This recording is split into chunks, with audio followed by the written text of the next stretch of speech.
The desperate text came at 2:37 a.m. "Please, I need formula for my baby sister. Mom's passed out again." Amelia Hudson stared at her phone in the dimly lit hospital break room, her nurse's scrubs stained with coffee, knowing the message wasn't meant for her. Yet something about the raw desperation in those words made her heart clench as she typed back to the unknown number. Little did she know that across town, in a penthouse overlooking the city, Marcus Blackwood, the tech billionaire, who had once fired her mother from his company after a devastating misunderstanding, was about to receive the same message, a coincidence that would unravel secrets buried for years and force two broken souls to confront a past neither could escape. What shocking truth will be revealed when Marcus discovers the identity of the desperate child, and why did he really fire her mother all those years ago? Amelia's fingers hovered over her phone. A wrong number text at this hour wasn't unusual, but something about this one felt different. After 12 hours on her feet in the pediatric ward, her instincts were still sharp enough to sense genuine distress. "Who is this? Are you safe?" she typed back, then watched as three dots appeared, disappeared, then reappeared. "I'm Lily. I'm 8. My baby sister needs formula, and Mom won't wake up." Amelia's heart raced. 8 years old, alone with an infant, and an unresponsive mother. She should call social services, but that would take hours. The baby needed formula. Now. "Where are you, Lily?" Amelia asked, already reaching for her jacket. Across town, in his glass-walled penthouse, Marcus Blackwood stared at the same message on his phone. The number wasn't in his contacts, but the area code was local. He'd been awake anyway, as usual, reviewing acquisition proposals that couldn't distract him from his own thoughts. "Is this an emergency? Do you need me to call 911? He typed, assuming it was a wrong number or scam. The reply came quickly. "Please don't call police. Mom will get in trouble. Emma just needs formula. Mom works too much. She's just tired." Marcus frowned. He should ignore this. His assistant could handle it in the morning, maybe make a donation to some family assistance program, but something about the child's direct plea cut through his practiced detachment. "Where are you located?"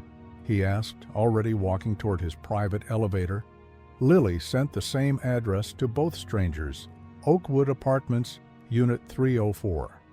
Neither knew the other had received the same message, a desperate child's attempt to reach anyone who might help. By texting both her mother's old contacts at once, Amelia stopped at an all-night pharmacy, her scrubs earning her sympathetic nods from the cashier as she purchased infant formula, her mind racing with possibilities. Child neglect? Drug overdose? Medical emergency? She'd seen too much in her nursing career to make assumptions. In his Bentley, Marcus instructed his driver to find an open store. It had been years since he'd set foot in a supermarket, but 20 minutes later, he emerged with not only formula, but diapers and baby food. The late-night staff had recognized him immediately. Marcus Blackwood shopping for baby supplies would make social media by morning. "I'll be there in 15 minutes, Lily," Amelia texted. "Stay calm. Is your mom breathing?" "Yes," came the reply. "She's just really asleep. It happens when she works all 3 jobs." 3 jobs. Amelia's assumption shifted. Not substance abuse, but exhaustion. Still dangerous, still concerning, but different. Marcus's driver pulled up to Oakwood Apartments at 3:22 a.m. The building was run down, fire escapes zigzagging down the facade, nothing like the luxury high-rises his company developed. Security was non-existent. The front door lock was broken. As he climbed the stairs, formula and supplies in hand, Marcus questioned his decision. This wasn't his problem. He had employees, foundations, systems for helping people without personal involvement. Yet here he was, following some inexplicable impulse triggered by a child's text. On the 3rd floor, he saw a woman in scrubs knocking gently on the door of Unit 304. Hospital ID still clipped to her pocket, dark hair escaping a messy bun, exhaustion evident in her posture. "Excuse me," he said, approaching cautiously. Amelia turned, startled. A tall man in what was clearly an expensive suit, despite the hour and surroundings, carrying baby supplies. Her protective instincts flared. "Can I help you?" Her tone was professional but guarded. "I received a text," Marcus explained, holding up his phone, "from someone named Lily about needing formula." Amelia's eyes widened. "So did I. That's odd." Before they could process this coincidence, the apartment door opened a crack, secured by a chain. A small face peered out. A little girl with dark circles under intelligent eyes, too serious for her age. "Are you the people I texted?" she asked, voice barely above a whisper. "Yes," they answered simultaneously. "You both came?" Lily sounded surprised but relieved. She closed the door to unlatch the chain, then opened it fully, revealing herself in mismatched pajamas, hair in uneven pigtails. She'd clearly done herself. "Yeah, Emma's really hungry," she said, leading them inside. "I tried to make her a bottle, but we're out of formula, and Mom won't wake up." The apartment was small but meticulously organized. Despite the building's exterior, inside was clean, with secondhand furniture arranged carefully. Framed children's artwork hung on walls, and educational books were stacked neatly on a small bookshelf. In a bedroom visible through an open door, they could see a woman sprawled across a bed, still in her work clothes. Dead to the world. In a bassinet beside her, an infant whimpered, working up to a full cry. Amelia and Marcus exchanged glances, mutual suspicion giving way to shared concern. Without discussion, Amelia moved toward the baby while Marcus stayed with Lily. "I'm Amelia. I'm a nurse," she told Lily gently. "And who's this with you?" "I'm Marcus," he said simply, not offering his last name or profession. Lily looked between them, her small shoulders finally relaxing slightly. "Can you help us? I didn't know who else to call. Mom deleted all her contacts when we had to change phones, but I found her old phone and tried the last number she called." Marcus felt an inexplicable chill. "What's your mom's name, Lily?" "Sarah?" the girl answered. "Sarah Foster." The name hit Marcus like a physical blow, though he kept his expression neutral. It couldn't be the same Sarah Foster, not his former executive assistant, not the woman he'd fired 5 years ago after the security breach that nearly tanked his company. But as Amelia lifted the fussing infant, cooing softly as she carried her to the kitchen to prepare a bottle, Marcus stepped closer to the bedroom. "Lord." In the dim light, he could make out the woman's features. It was her. Sarah Foster. The brilliant assistant he'd once trusted with everything. The woman he'd accused of corporate espionage. The woman whose career he'd destroyed. And now, apparently, the mother of 2 children, one just a few months old, working 3 jobs, and collapsing from exhaustion while her 8-year-old texted strangers for help in the middle of the night. What had he done? Amelia expertly prepared a bottle in the small kitchen, testing the temperature on her wrist while keeping an eye on Marcus. Something about his reaction to the mother's name had triggered her intuition. He knew this woman. In the living room, Lily hovered near Marcus, studying him with the careful observation of a child who had grown up too quickly. "Are you rich?" she asked bluntly. "You look rich, like the men in Mom's old company photos." Marcus shifted uncomfortably. "I do okay," he said, deflecting. "How long has your mom been asleep, Lily?" "Since she came home at midnight." "She works at the hospital cafeteria during the day, then cleaning offices, then sometimes the all-night diner." Lily recited this with practiced precision. Tonight was a diner night. "Those are the worst because she doesn't sleep at all." Amelia returned with the baby, now contentedly sucking on a bottle. "This little one was starving," she said. "What's her name again?" "Emma," Lily said, reaching up to stroke her sister's cheek. "She's 3 months old. Mom says she's a miracle." Marcus stared at the infant. Something about her features nagged at him, but he couldn't place it in the dim light. "Does your dad help with you two?" he asked, trying to sound casual. Lily shook her head. "I don't have a dad. Mom says he was important, but disappeared. Emma's dad was important too, but he didn't know about her." Amelia shot Marcus a warning look, silently telling him not to push the child for more personal information. "Lily, when did your mom last eat? Is there food in the house for you?" "We have cereal and some soup," Lily said. "Mom always makes sure we eat first." She yawned suddenly. her small body swaying with exhaustion now that the emergency was handled. "Why? Don't you show me where your things are and I'll help you get back to bed," Amelia suggested. "Mr. Marcus can keep an eye on your mom and Emma." After a moment's hesitation, Lily nodded and led Amelia to a small second bedroom where a twin bed and a desk took up most of the space. Child-sized scrubs hung on a hook by the door, a Halloween costume, or perhaps a career aspiration. In the living room, Marcus paced, stealing glances at Sarah through the bedroom door, the woman who had once managed his entire schedule, who knew every detail of his business and personal life, now lay collapsed from working 3 minimum-wage jobs. His stomach twisted with something unfamiliar. Was it guilt? He stepped into the bedroom, careful not to wake her. Sarah's face was thinner than he remembered, the confident executive assistant transformed by stress and exhaustion. On her nightstand sat a bottle of vitamins and a photo of her with Lily, both smiling widely on what looked like Lily's first day of school.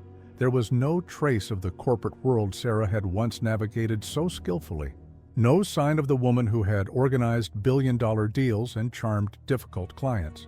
5 years had erased that version of her completely. The baby in his arms squirmed, drawing his attention. Emma had fallen asleep mid-bottle, her tiny features relaxed. Marcus found himself studying her face more carefully. Something about the shape of her nose, the curve of her eyebrows. "She's beautiful, isn't she?" Amelia's voice startled him. She stood in the doorway, arms crossed over her scrubs. "Yes," Marcus agreed, surprised by the gentleness in his own voice. "Lily's back in bed?" "She is."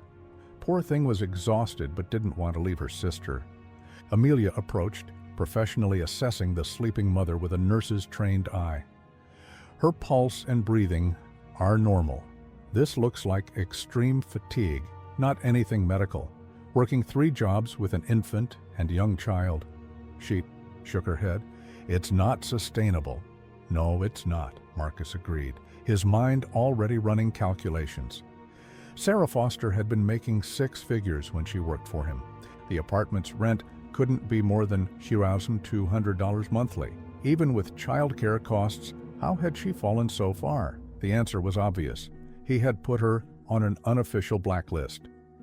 After firing her for alleged corporate espionage, he'd made sure no comparable company would hire her. He'd been convinced she had betrayed him, sold proprietary information to a competitor.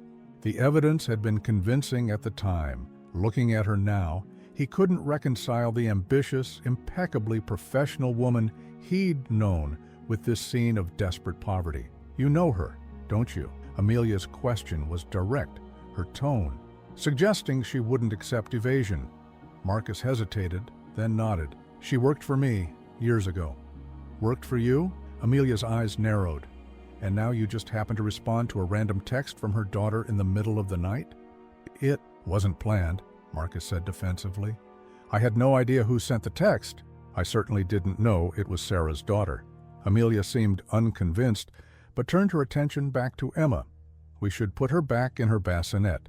Then we need to figure out what to do." "About what?" "About this situation. This woman is clearly at her breaking point. The children are at risk, even if she's doing her best." Amelia's professional demeanor softened. "I've seen this before. Single mothers working themselves to collapse. It doesn't end well without intervention." Marcus felt a flash of irrational anger. "Are you suggesting calling social services? Breaking up the family?" "I'm suggesting they need help," Amelia countered, surprised by his vehemence. "Professional support, financial assistance, child care options, whatever it takes to prevent a tragedy." "I can help," Marcus said immediately, the words surprising him as much as Amelia. "Financially, I mean, and with finding better employment for Sarah." Amelia studied him with undisguised suspicion. "Why would you do that for someone who worked for you years ago?" Before Marcus could answer, a sound from the bed drew their attention. Sarah Foster was stirring, her exhausted body finally registering the presence of strangers in her bedroom. Her eyes opened, confusion quickly turning to alarm as she took in the scene. A nurse holding her baby and standing beside her bed, the last man on earth she ever expected or wanted to see again, Marcus Blackwood. The man who had destroyed her career and her reputation with a single accusation. "What the hell are you doing in my home?" Sarah's voice was raspy with sleep, but edged with unmistakable hatred. The night had just become infinitely more complicated. Sarah Foster struggled to her feet, swaying slightly, as exhaustion fought with adrenaline. "I asked you a question," she said, her voice gaining strength. "What are you doing in my apartment, Marcus?" Marcus took an instinctive step back, startled by the raw anger in her voice. "Your daughter texted Lily." Sarah's focus immediately shifted. "Where is she? What's happened?" She pushed past Marcus, panic evident in every movement. "She's fine," Amelia interjected calmly. "She's asleep in her room. I'm Amelia Hudson, a nurse at Memorial. Your daughter texted because Emma needed formula." Sarah's shoulders sagged with momentary relief before tension returned. "And somehow that involved him?" She jabbed a finger toward Marcus without looking at him. "Lily sent texts to multiple contacts from an old phone," Amelia explained. "We both responded. Your daughter is quite resourceful." Sarah closed her eyes briefly. "My old work phone. I keep it charged for her to play games." She turned to Marcus, finally meeting his gaze directly. "You should leave. Now?" Marcus remained rooted in place. "Sarah, we need to talk.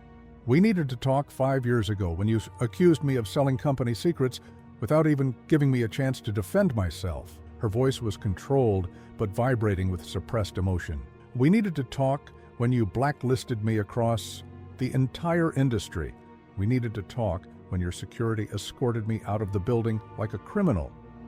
She stepped closer to him, 5 years of hardship evident in her eyes. "But now, we have nothing to discuss." The tension in the small bedroom was palpable.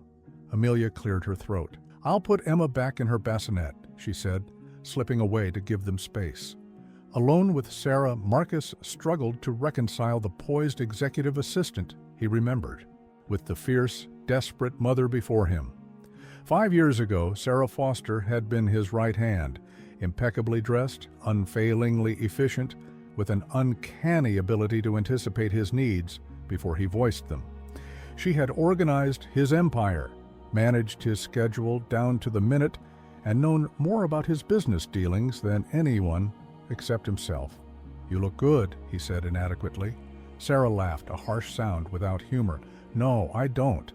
I look like what I am, a single mother working 3 minimum wage jobs because a billionaire destroyed my career over a false accusation." The words hit Marcus like physical blows. "The evidence was fabricated," she finished, "which you would have known if you'd investigated properly instead of listening to James Gordon's lie."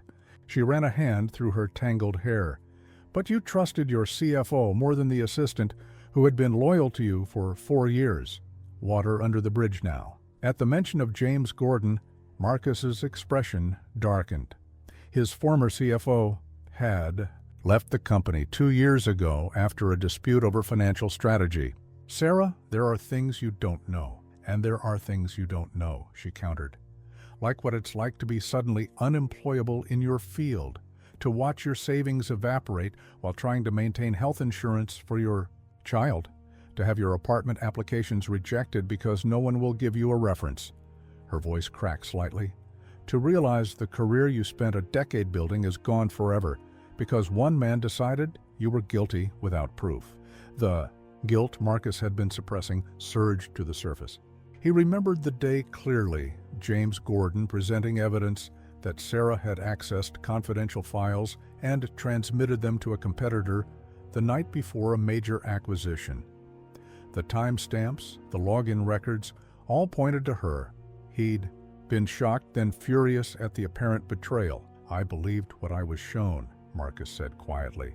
"The evidence seemed irrefutable." "Evidence can be manufactured," Sarah replied bitterly, "especially by a CFO with access to the entire system and a grudge against an assistant who questioned his expense reports." That detail caught Marcus's attention. "You questioned Gordon's expenses?" 3 weeks before I was fired, Sarah confirmed. I noticed irregularities in his expenditures for business development, large amounts with minimal documentation. I brought it to your attention in an email. Her eyes narrowed.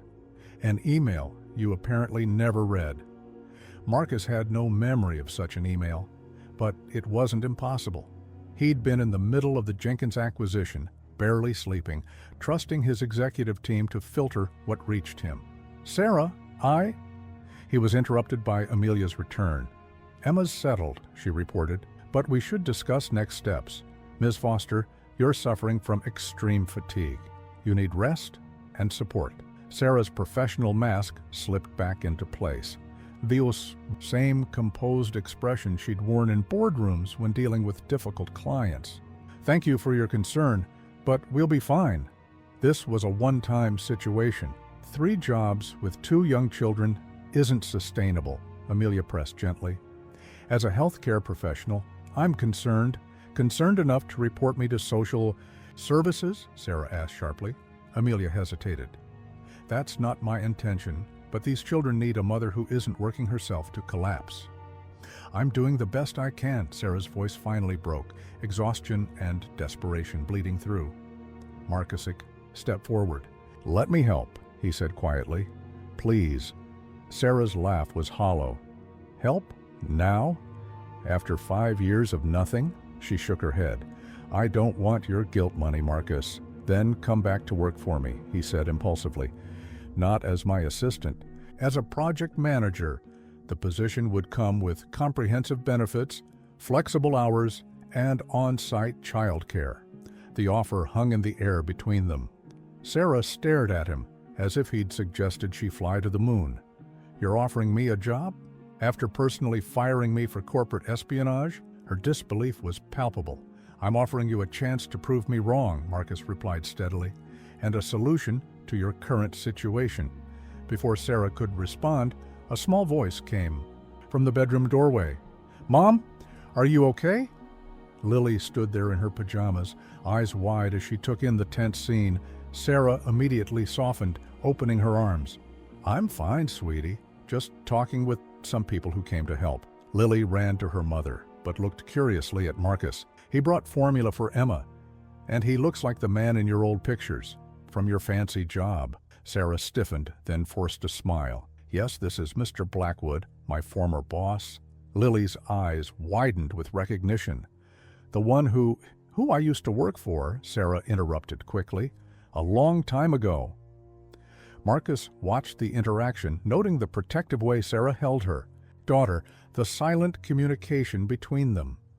This was a child who knew more than she should about adult problems, who had shouldered responsibilities beyond her years. His gaze drifted to the bassinet where baby Emma slept peacefully, unaware of the tension surrounding her. Something about the infant's profile in the dim light continued to nag at him, a familiarity he couldn't place. Whatever had happened 5 years ago, whatever mistakes had been made, Marcus suddenly knew with absolute certainty that he needed to make things right, not just for his conscience, but for this family caught in the aftermath of his decisions. The question was whether Sarah would let him try. The kitchen table became their impromptu conference room at 4:30 a.m. Lily had been gently coaxed back to bed with promises that everything would be better in the morning. Sarah sat with her hands wrapped around a mug of instant coffee, the physical distance between her and Marcus deliberately maintained. I'm not taking your job offer, she said flatly. I won't work for you again. Marcus nodded, accepting this without argument.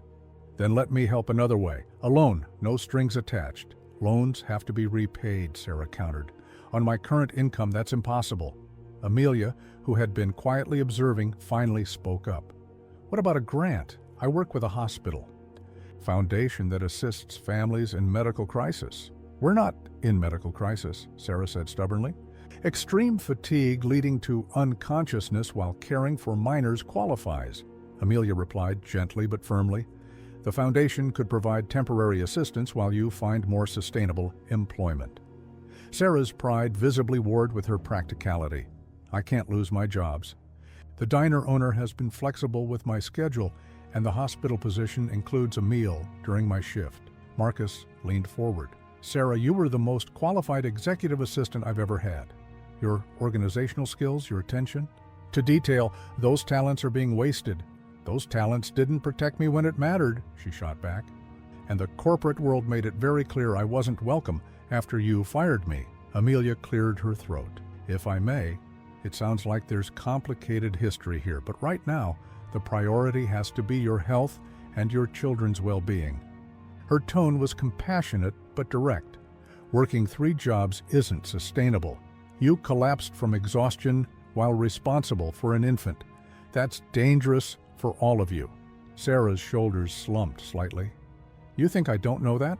You think I want this? Her voice wavered. I have a degree in business administration. I speak 3 languages. I used to coordinate international mergers. And now I'm serving coffee and scrubbing toilets because it's all I can get. The raw pain in her voice silenced both Marcus and Amelia momentarily. How long has it been this bad? Marcus finally asked. Sarah stared into her coffee. It's been difficult since the firing, but manageable.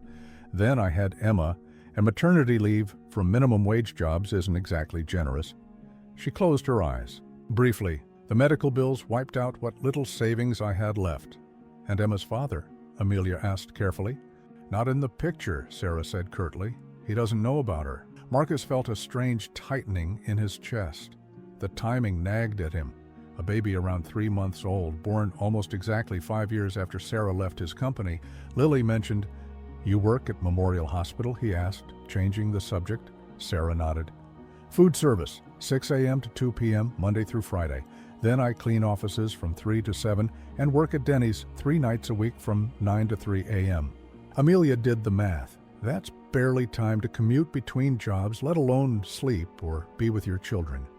Lily's school has aftercare until 6. My neighbor watches Emma during the day and Lily after 6 in exchange for grocery money and help with her own rent. Sarah's voice was matter-of-fact, but exhaustion lined every word. It's not ideal, but we survive. Surviving isn't enough, Marcus said quietly.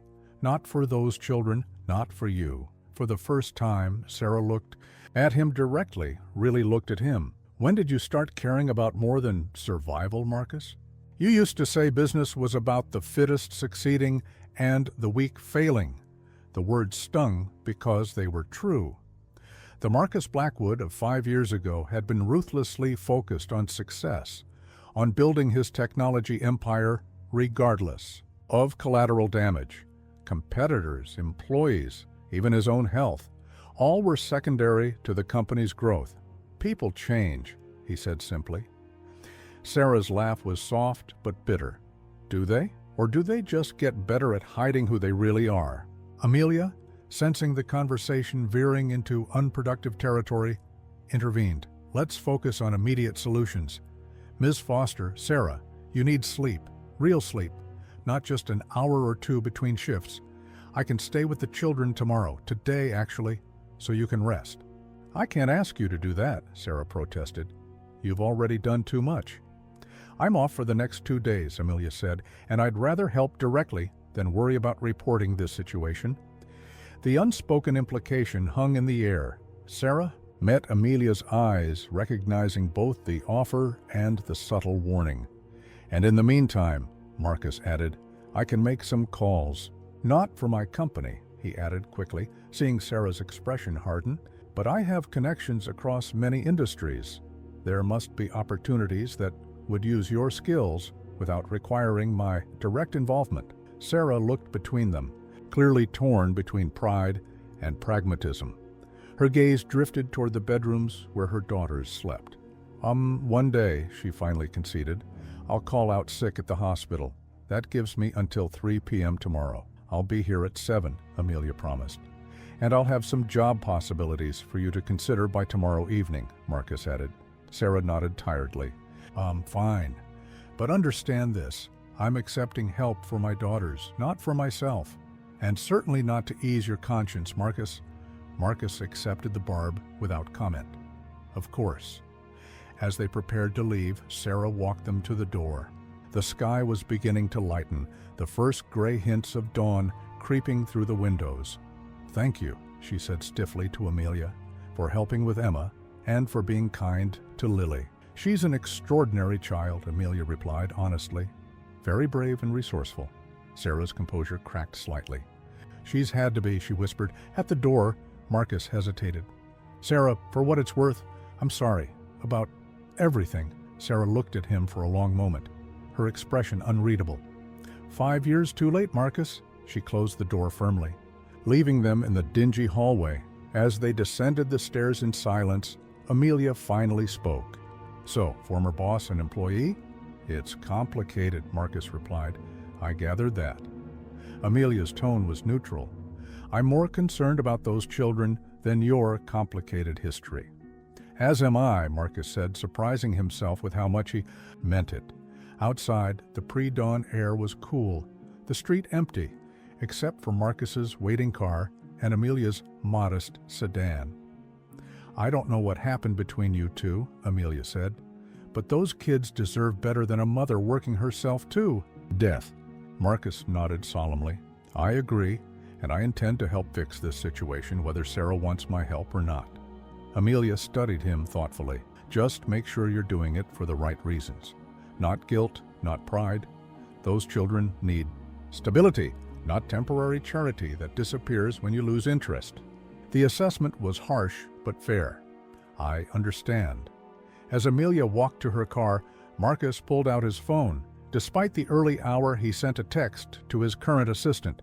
"Clear my schedule today. Personal emergency. Whatever had happened 5 years ago, whatever mistakes had been made on both sides, Marcus knew he couldn't walk away again. Not from Sarah, and certainly not from those children, especially not from baby Emma, whose features in the dim light had stirred something deep and troubling in his memory. Sarah woke with a jolt, sunlight streaming through her thin curtains. For a moment, the events of the night before seemed like a bizarre dream. Marcus Blackwood in her apartment, a nurse named Amelia, both responding to Lily's desperate text. Then she heard unfamiliar humming from the kitchen, and reality crashed back. She grabbed her phone. 10:37 a.m. She hadn't slept this late in years. "Lily? Emma?" she called, panic rising. Amelia appeared in the doorway, Emma cradled expertly in one arm. "They're fine. Lily's at school. I walked her there. She has your neighbor's number for emergencies. Emma's been fed and changed." Sarah sank back onto her pillow, relief warring with embarrassment. "You didn't have to do all that." "You needed sleep," Amelia said simply. "How do you feel?" "Like I've been hit by a truck," Sarah admitted. "But better." She eyed Amelia suspiciously. "Why are you really helping us? Is it because of him? Marcus?" "No." Amelia shifted Emma to her other arm. "I'm helping because I've seen too many single mothers work themselves into serious health crises, and because your daughter reached out for help, which took tremendous courage." Sarah closed her eyes briefly. "Lily shouldn't have to be that brave, not at 8. "No, she shouldn't," Amelia agreed gently, "which is why you need to accept help when it's offered." Sarah swung her legs over the side of the bed, pushing her tangled hair from her face. "I've learned the hard way that help always comes with strings attached." "Not always," Amelia countered, handing Emma to her mother. "I made coffee. And there's breakfast." In the kitchen, Sarah found not just coffee, but groceries that hadn't been there the night before. Fresh fruit, bread, eggs, milk, basics that had become luxuries in her careful budgeting. "You didn't need to—" "I didn't," Amelia interrupted. "It was delivered about an hour ago. From him." Sarah's jaw tightened. "Of course."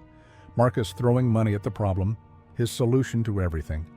As if summoned by her thoughts, there was a knock at the door. Amelia raised an eyebrow questioningly. "It's fine," Sarah sighed. "Let him in." Marcus entered cautiously, as if expecting to be thrown out at any moment. He'd changed from his business suit to casual clothes, expensive casual but less intimidating. He carried a tablet and a folder of papers. "You look better," he said, then winced at his own words. "I mean, more rested." "Amazing what 6 hours of uninterrupted sleep can do," Sarah replied, her tone carefully neutral. She nodded toward the groceries. "Thank you for those. You didn't have to." It was the least I could do. He shifted awkwardly. May I sit? Sarah gestured to a kitchen chair, adjusting Emma in her arms. The baby stared at Marcus with solemn, unfocused eyes. She's beautiful, Marcus said softly. How old is she exactly? 14 weeks, Sarah answered, immediately defensive at his interest in her daughter. Born February 3rd, Marcus's expression flickered with something unreadable. He did the mental math. Conception would have been around May of the previous year, 5 years after she'd left his company. As promised, I have some job possibilities, he said, changing the subject. He slid the tablet across the table. 3 options, all with companies where I have connections, but no direct ownership. Sarah raised an eyebrow but took the tablet, scrolling through the listings one-handed while cradling Emma. Executive administrative assistant at a law firm, office manager at a medical practice, project coordinator for a nonprofit. All of these require experience I don't have on paper, she pointed out. 5 years of unexplained unemployment doesn't make for a compelling resume. The gaps have been explained, Marcus said carefully.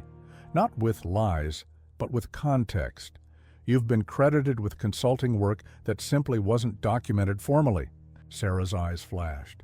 So, you lied for me. I corrected an injustice I caused, he countered. These are legitimate opportunities, Sarah, all with flexible hours, benefits, and salaries that would allow you to quit the other jobs. Amelia, who had been quietly observing, stepped in. Perhaps I should give you two some privacy for this discussion. No, Sarah said quickly. Please stay. Having a neutral third party made her feel safer, less vulnerable to Marcus's overwhelming presence. Amelia nodded, taking Emma so Sarah could properly review the job listings. The law firm is the most lucrative, Marcus continued, but the non-profit might offer the most flexibility for your situation with the children. Sarah studied him, trying to discern his motives. Why are you doing this, Marcus? Really? He met her gaze directly. Because I made a mistake 5 years ago. A mistake that cost you your career and led to... He gestured around the apartment. This situation? I want to make it right. 5 years of struggling can't be erased with a job reference, Sarah said quietly. Do you have any idea what it's been like? The humiliation of applying for food stamps? Having my electricity shut off in winter with a 3-year-old at home? Explaining to Lily why we had to move to a smaller apartment each year? Marcus flinched at each example. I don't, he admitted. I can't imagine it, but I want to help fix it now. Why now? Why not 3 years ago, or even 1 year ago? What's changed? Sarah demanded. I didn't know, Marcus said simply. I didn't know where you were or what had happened to you. You could have found out, she shot back. A man with your resources could have located me anytime you wanted. The truth of her words hung between them. He hadn't looked because he hadn't wanted to know, because knowing would have meant confronting the possibility that he'd been wrong. Amelia cleared her throat. Sarah, I understand your anger, but right now, practical considerations need to take priority. These job opportunities represent a chance to stabilize your situation for your children's sake. Sarah looked from Amelia to Marcus, then at Emma's tiny face. Her shoulders sagged slightly. The non-profit position, she finally said. When would they want to interview? Tomorrow, if you're available, Marcus replied, relief evident in his voice. They're eager to meet you. I'll need to find someone. To watch the girl, Sarah murmured, already mentally rearranging her precarious schedule. I can help with that, Amelia offered. I'm off tomorrow as well. Sarah wanted to refuse, to maintain her independence, but practicality won out. Thank you, she said quietly. Marcus stood, sensing he'd pushed as far as he could today. I'll let them know you're interested. They'll email you the details. As he moved toward the door, Sarah called after him. Marcus, he turned. This doesn't make us even, she said firmly. And it doesn't mean I forgive you. I know, he replied, one step at a time. After he left, Sarah sank into a chair, emotionally exhausted despite her improved physical state. He seems genuinely remorseful, Amelia observed neutrally. Sarah gave a humorless laugh. Marcus Blackwood doesn't do remorse. He does damage control. Amelia handed Emma back to her mother. People can change, Sarah. Not him. Sarah said with absolute certainty. Not him. But as she held her daughter close, Sarah couldn't help wondering what Marcus would do if he knew the truth, the whole truth, about baby Emma. Some secrets were worth protecting, no matter the cost. Marcus sat in his office overlooking the city, the skyline that usually energized him, now just a backdrop to his troubled thoughts. His assistant, Vanessa, had rescheduled his meetings without question, used to his occasional need for unexpected privacy. On his desk sat an old personnel file, retrieved from archives at his request. Sarah Foster, Executive Assistant, 2016-2020.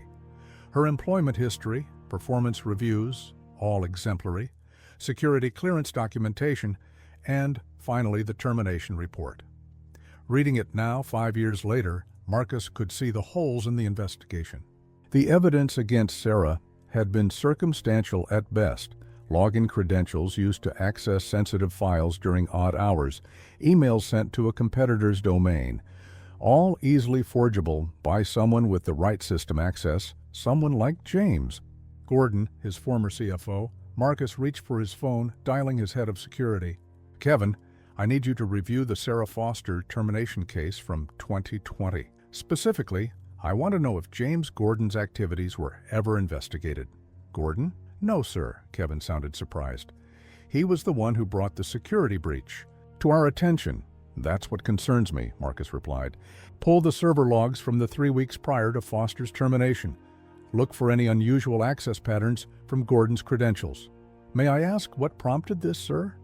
Marcus hesitated. "Let's call it a hunch that needs verification."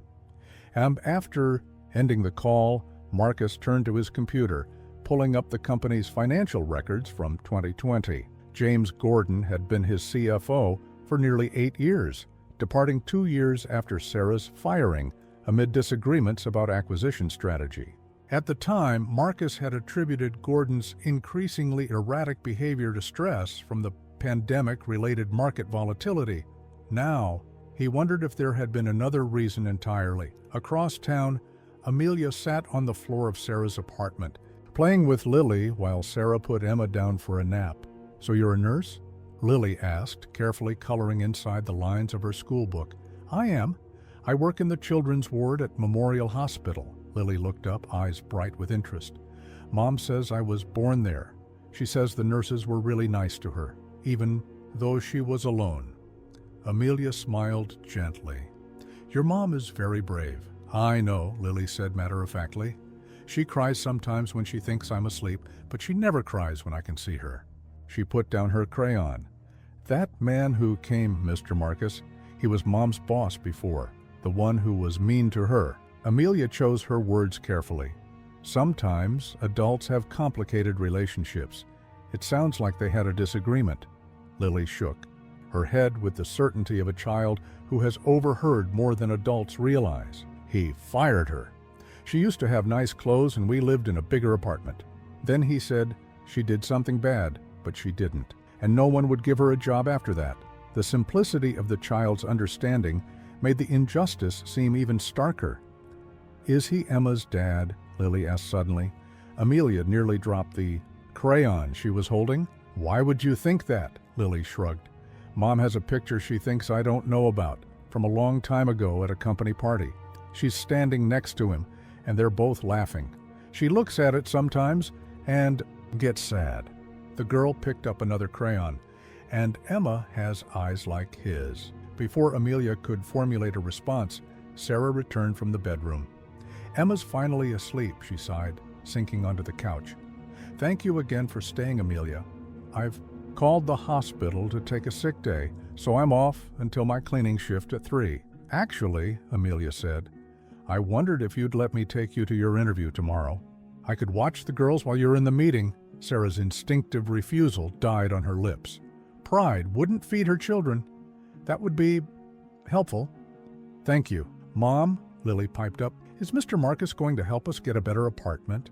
"Like before," Sarah tensed. "We're doing fine in this apartment, Lily. But you said the heat doesn't work right, and there's mold in the bathroom that makes you cough." Sarah closed her eyes briefly. embarrassed that her daughter was airing their difficulties so candidly. "Mr. Blackwood is helping me find a better job, that's all." "Why did he fire you?" Lily persisted. "Was it because of me?" "What? No." Sarah knelt beside her daughter, taking her small hands. "Never think that. What happened at my old job had nothing to do with you." "But it happened right after you told me I was going to have a baby brother or sister." Sarah went very still. "Lily, that was a different time.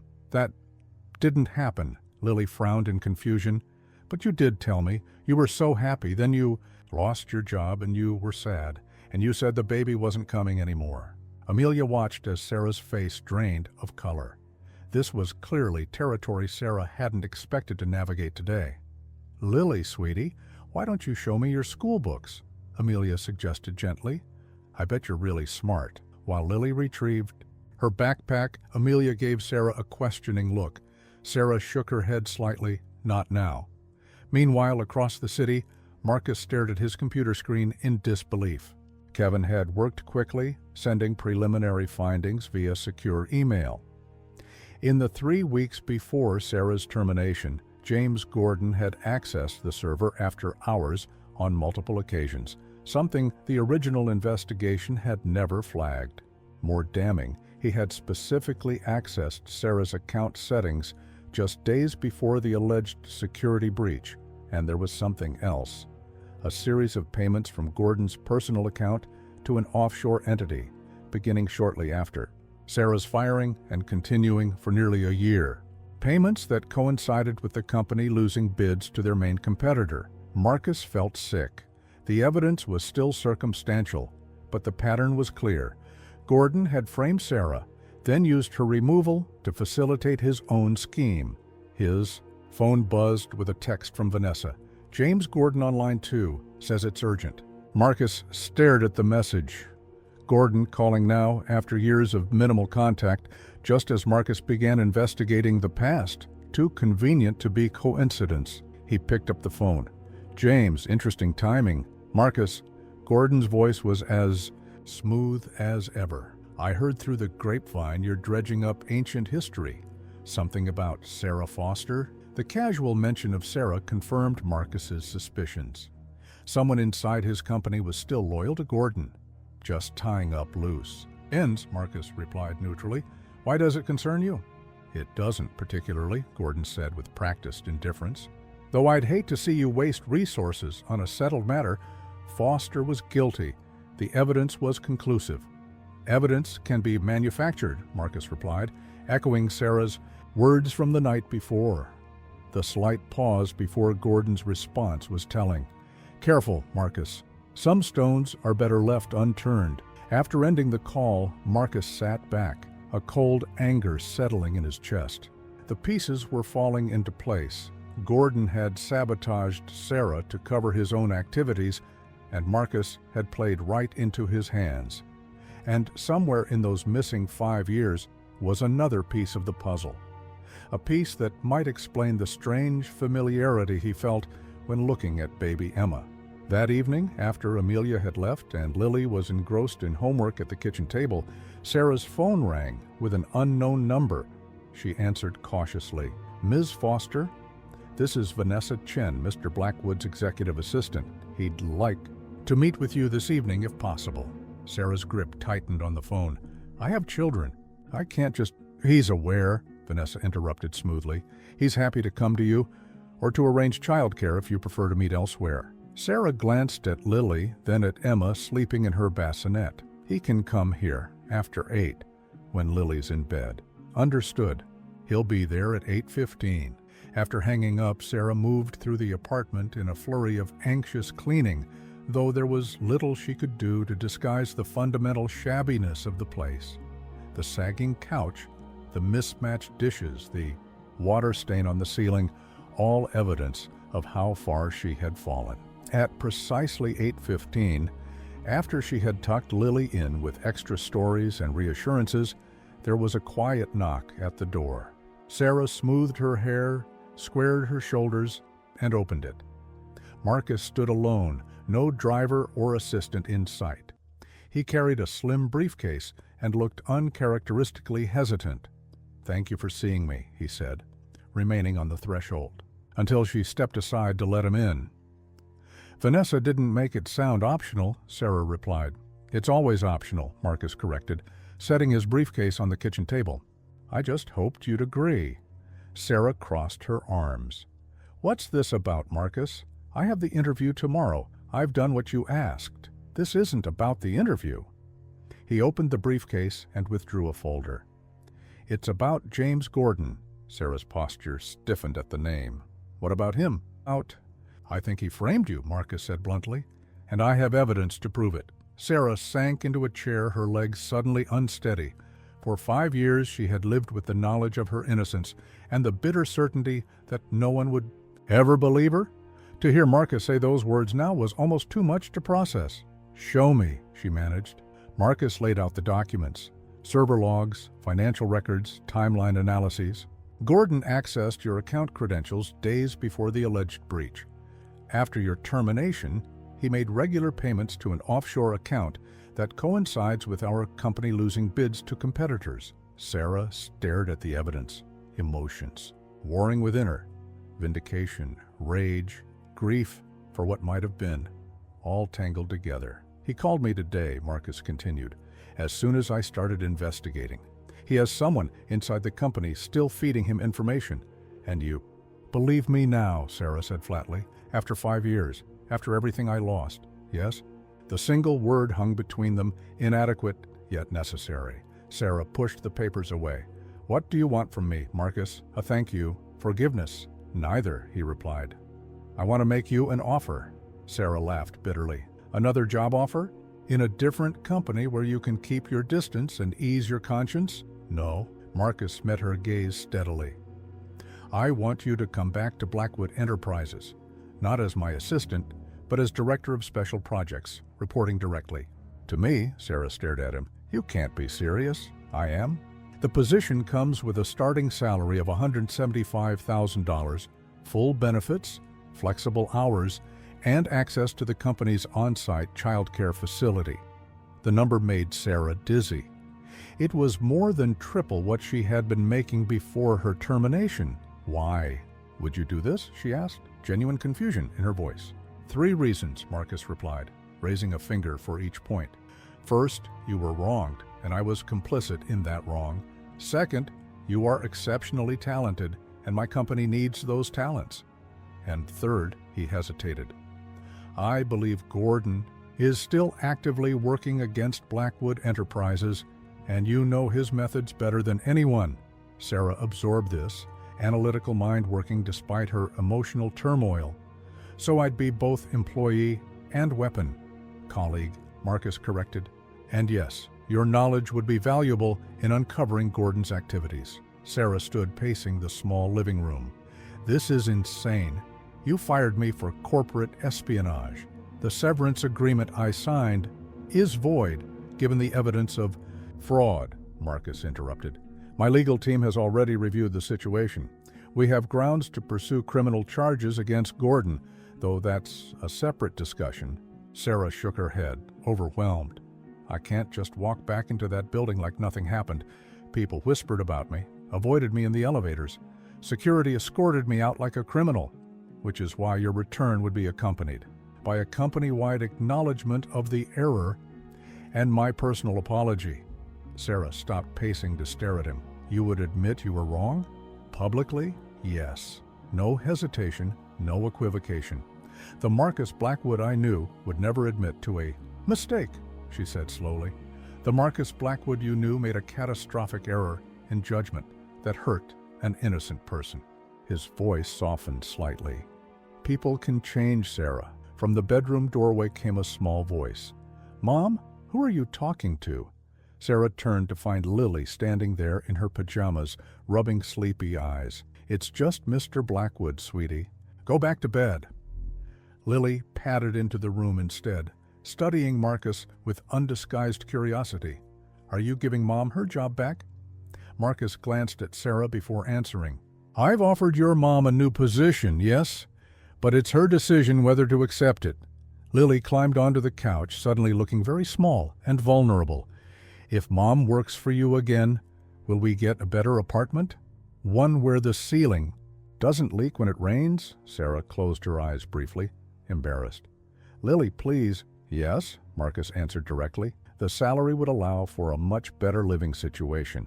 Lily nodded, satisfied. Good, because Emma gets sick when it's too cold and the heat doesn't work right here. The simple statement, delivered with a child's straightforward concern, seemed to affect Marcus deeply. He glanced toward the bassinet where Emma slept. I understand, he said quietly. Those are important considerations. Sarah guided Lily back toward the bedroom. Let me tuck you in again, sweetie. Mr. Blackwood and I need to talk privately. When she returned, Marcus was standing by Emma's bassinet, looking down at the sleeping infant with an unreadable expression. She looks like you, he said without turning around. Something in the shape of her face. Sarah froze. Alarm bells ringing. In her mind, all babies look alike, she deflected. Marcus turned to face her. Lily mentioned earlier that Emma gets sick easily. Does she have health concerns? Minor ones, Sarah replied guardedly. Nothing serious, but she needs regular checkups. The company health plan is excellent, Marcus observed.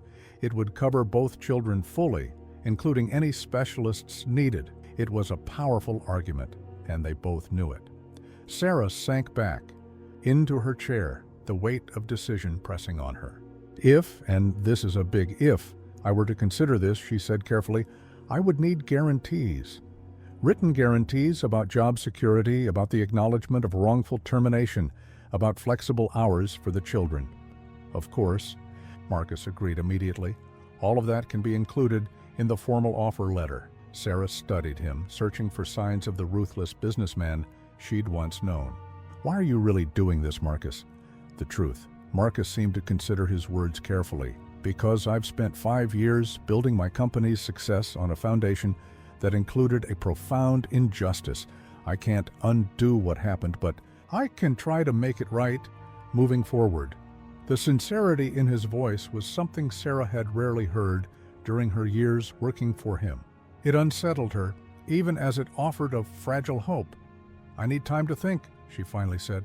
This affects my children, not just me. Of course, Marcus nodded, gathering his papers. Take the weekend. The position will remain open until you decide. As he moved toward the door, he paused. Sarah, regardless of your decision about the job, my legal team will continue pursuing the case against Gordon. Your name will be cleared, whether you return to Blackwood or not. After he left, Sarah stood in the middle of her shabby apartment, possibilities and fears swirling through her mind. The job would solve so many problems: financial security, health care for the girls, a better home, but it would also bring her back into daily contact with Marcus Blackwood. And that proximity carried the greatest risk of all, that he might discover the truth about Emma. A truth that could change everything. Again. Monday morning arrived with a surreal quality for Sarah. After a weekend of agonizing deliberation, calls with Amelia for advice, and practical calculations of what was best for her daughters, she had accepted Marcus's offer. Now she stood in the lobby of Blackwood Tower, dressed in her only business-appropriate outfit, a navy skirt suit she'd preserved from her previous life, carefully maintained despite having no occasions to wear it. Ms. Foster, Vanessa Chen approached with a professional smile. Welcome back to Blackwood Enterprises, Sarah returned the smile stiffly. Thank you, Vanessa. I'll escort you upstairs. Mr. Blackwood is waiting in the executive conference room. As they walked through the lobby toward the executive elevator, Sarah felt the stares of security personnel and receptionists, some curious, others openly surprised. News of her return had clearly spread. Your office is being prepared on the executive floor, Vanessa explained as they ascended. Mr. Blackwood thought you might prefer to be close to the child care center, which is on the same level.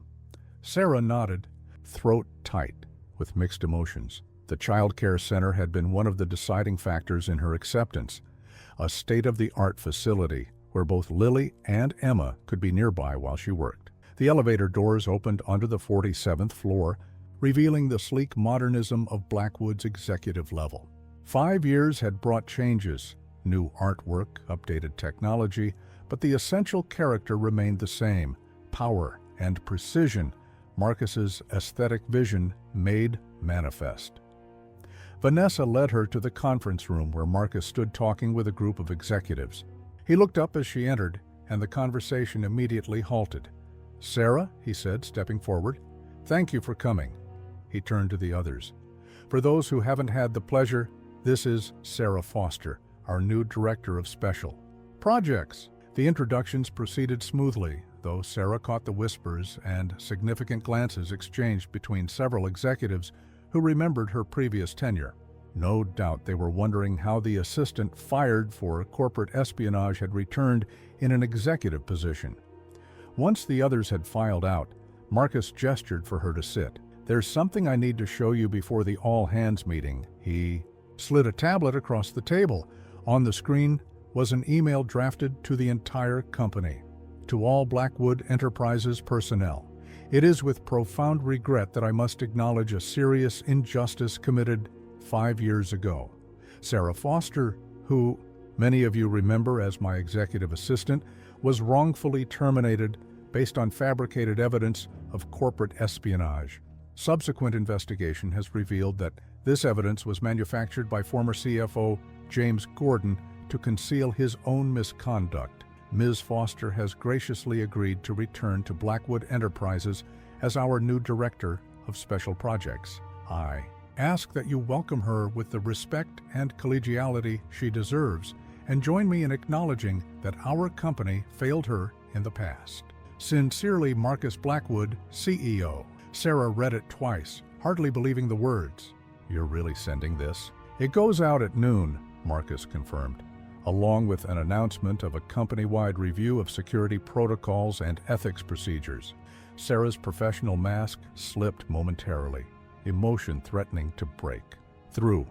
5 years of being viewed as a corporate pariah, of explaining the gap in her employment history, of watching potential employers' faces change when they called Blackwood for references, and now vindication in 105 words. "Thank you," she said simply. Marcus nodded, understanding the inadequacy of words in this moment. "Your office is this way," he said, leading her back into the hallway. The corner office he showed her was 3 times the size of her old assistant's space, with floor-to-ceiling windows offering spectacular city views. A sleek desk, ergonomic chair, and modern conference table filled the space without crowding it. "The child care center is through that hallway," Marcus pointed. "You have access coded to your ID badge. They're expecting Emma and Lily whenever you're ready to bring them." Sarah ran her hand along the desk's smooth surface, the reality of her new position still sinking in. "And my responsibilities? Special projects? Seems deliberately vague. Intentionally." "So," Marcus acknowledged, "initially you'll be focused on the Gordon investigation. We need to understand the full extent of his activities and the potential damage to the company. Beyond that, the role will evolve based on your strengths and the company's needs." Sarah nodded, professional instincts kicking in despite her emotional turmoil. "I'll need access to the financial records from the last 5 years, server logs, and the communications archive." "Already arranged," Marcus confirmed. "Vanessa will show you how to access everything." As if summoned, Vanessa appeared in the doorway. "Mr. Blackwood, the legal team is ready for you." "Thank you. I'll be right there." He turned back to Sarah. "Take today to get settled. Review the materials, set up your office however you like. We'll meet tomorrow morning to discuss next steps." After he left, Sarah stood alone in her new office, the enormity of the change washing over her. From 3 minimum wage jobs and a leaking apartment to an executive position and vindication, all in the span of a week. Her phone buzzed with a text from Amelia. "How's it going? Kids settled in?" "Okay," Sarah smiled at the message. Amelia had helped her bring the girls to the child care center earlier that morning, Emma contentedly sleeping through the transition while Lily explored the impressive facilities with wide-eyed excitement. "So far so good," she texted back. "Office is beautiful. Marcus sent an email clearing my name." Vanessa returned with a security badge, a company phone, and a stack of orientation materials. "The all-hands meeting is at 1 p.m., she reminded Sarah. "Mr. Blackwood would like you to attend, though you won't need to speak." As the morning progressed, Sarah familiarized herself with the systems and began reviewing the financial records. The data painted a disturbing picture of James Gordon's activities, subtle manipulations that individually might pass unnoticed, but collectively revealed a pattern of corporate sabotage. At noon, her computer pinged with an incoming email. Marcus's message to the company, sent as promised.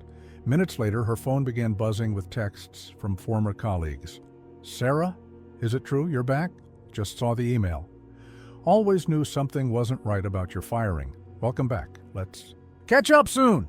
The sudden outpouring from people who had avoided eye contact in the hallways 5 years ago brought a complex mix of emotions: gratification at the vindication, but also resentment that it had taken an official statement from Marcus to change their perception.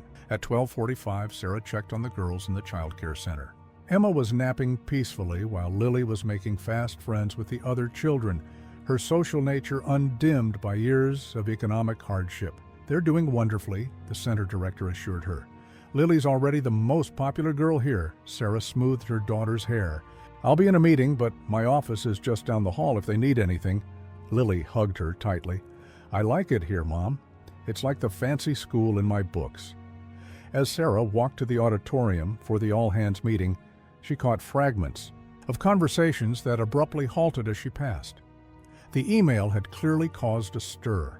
She kept her chin high, her expression neutral, the same professional mask she'd worn during her years as Marcus's assistant.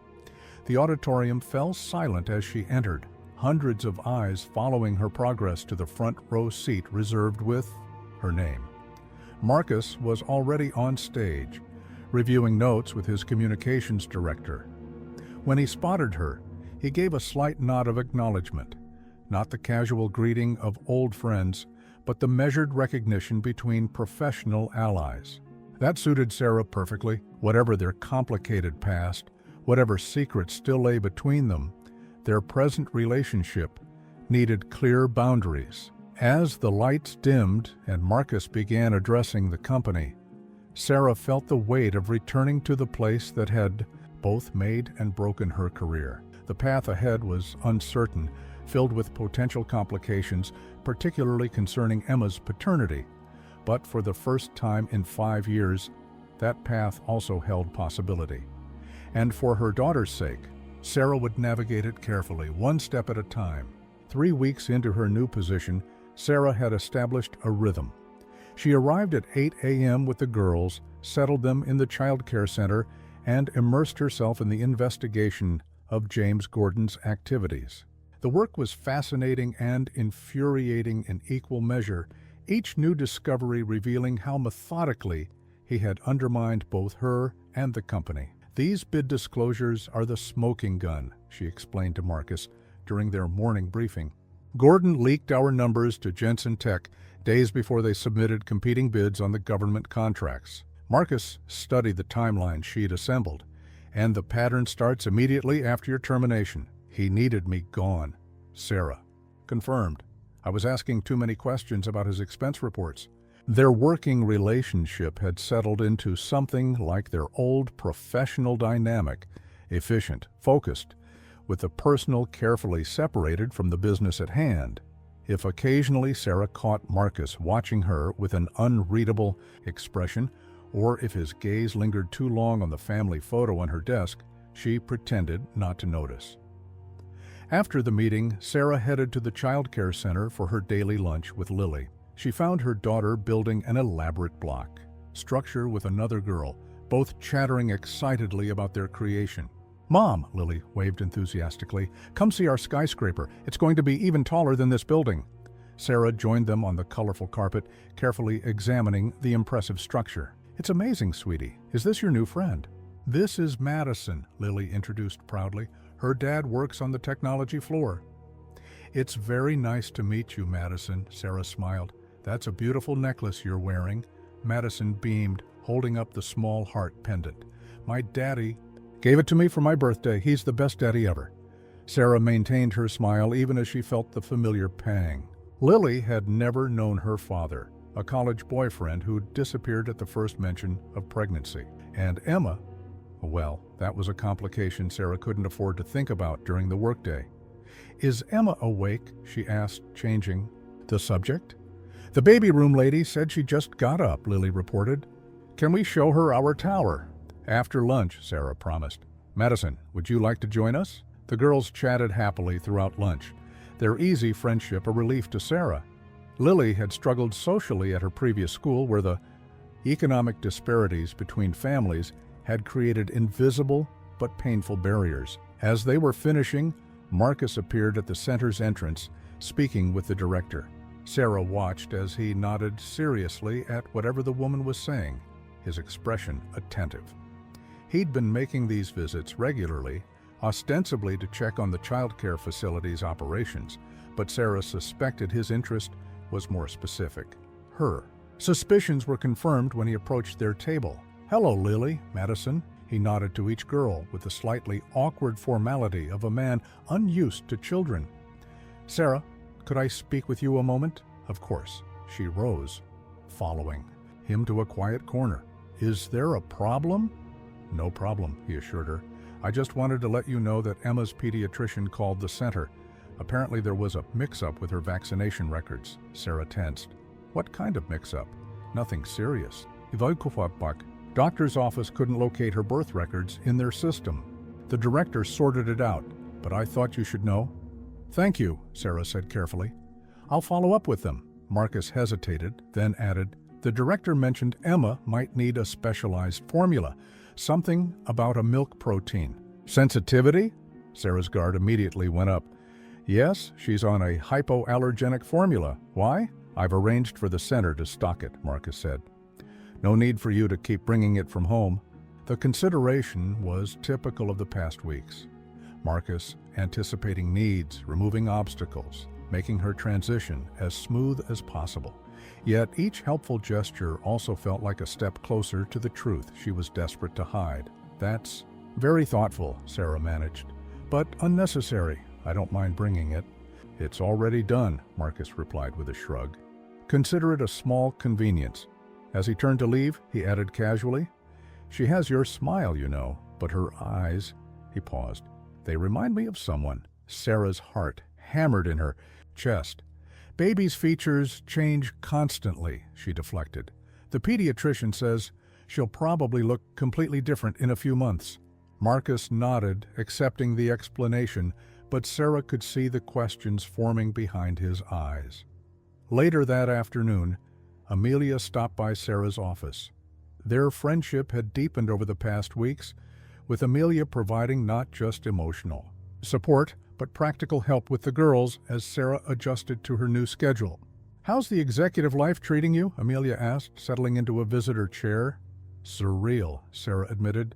"Sometimes I feel like I'm going to wake up back in the apartment with 3 jobs and a leaking ceiling. The new place is definitely an upgrade," Amelia observed. Sarah had moved the family into a spacious 3-bedroom apartment in a secure building, the first paycheck from her new position, allowing for the security deposit and first month's rent.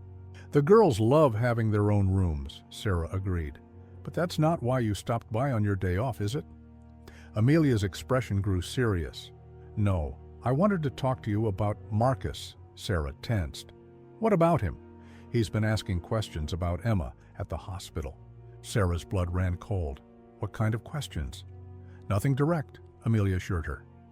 "He scheduled a tour of our pediatric facilities, a potential corporate donation opportunity, but he spent a lot of time asking about genetic testing, birth records, hospital protocols." Sarah closed her eyes briefly. "How much do you know, Amelia?" "I know Emma is about 3 months old, which means she was conceived approximately a year ago," Amelia said carefully. "I know you're hiding something about her father, and I know Marcus seems unusually interested in your infant daughter." Sarah remained silent, the weight of her secret pressing down on her. "Sarah," Amelia leaned forward, "is Marcus Emma's father?" The direct question hung in the air between them. Sarah had denied, deflected, and distracted for so long that the simple truth felt dangerous to voice. "It's complicated," she finally whispered. "These things usually are," Amelia replied gently.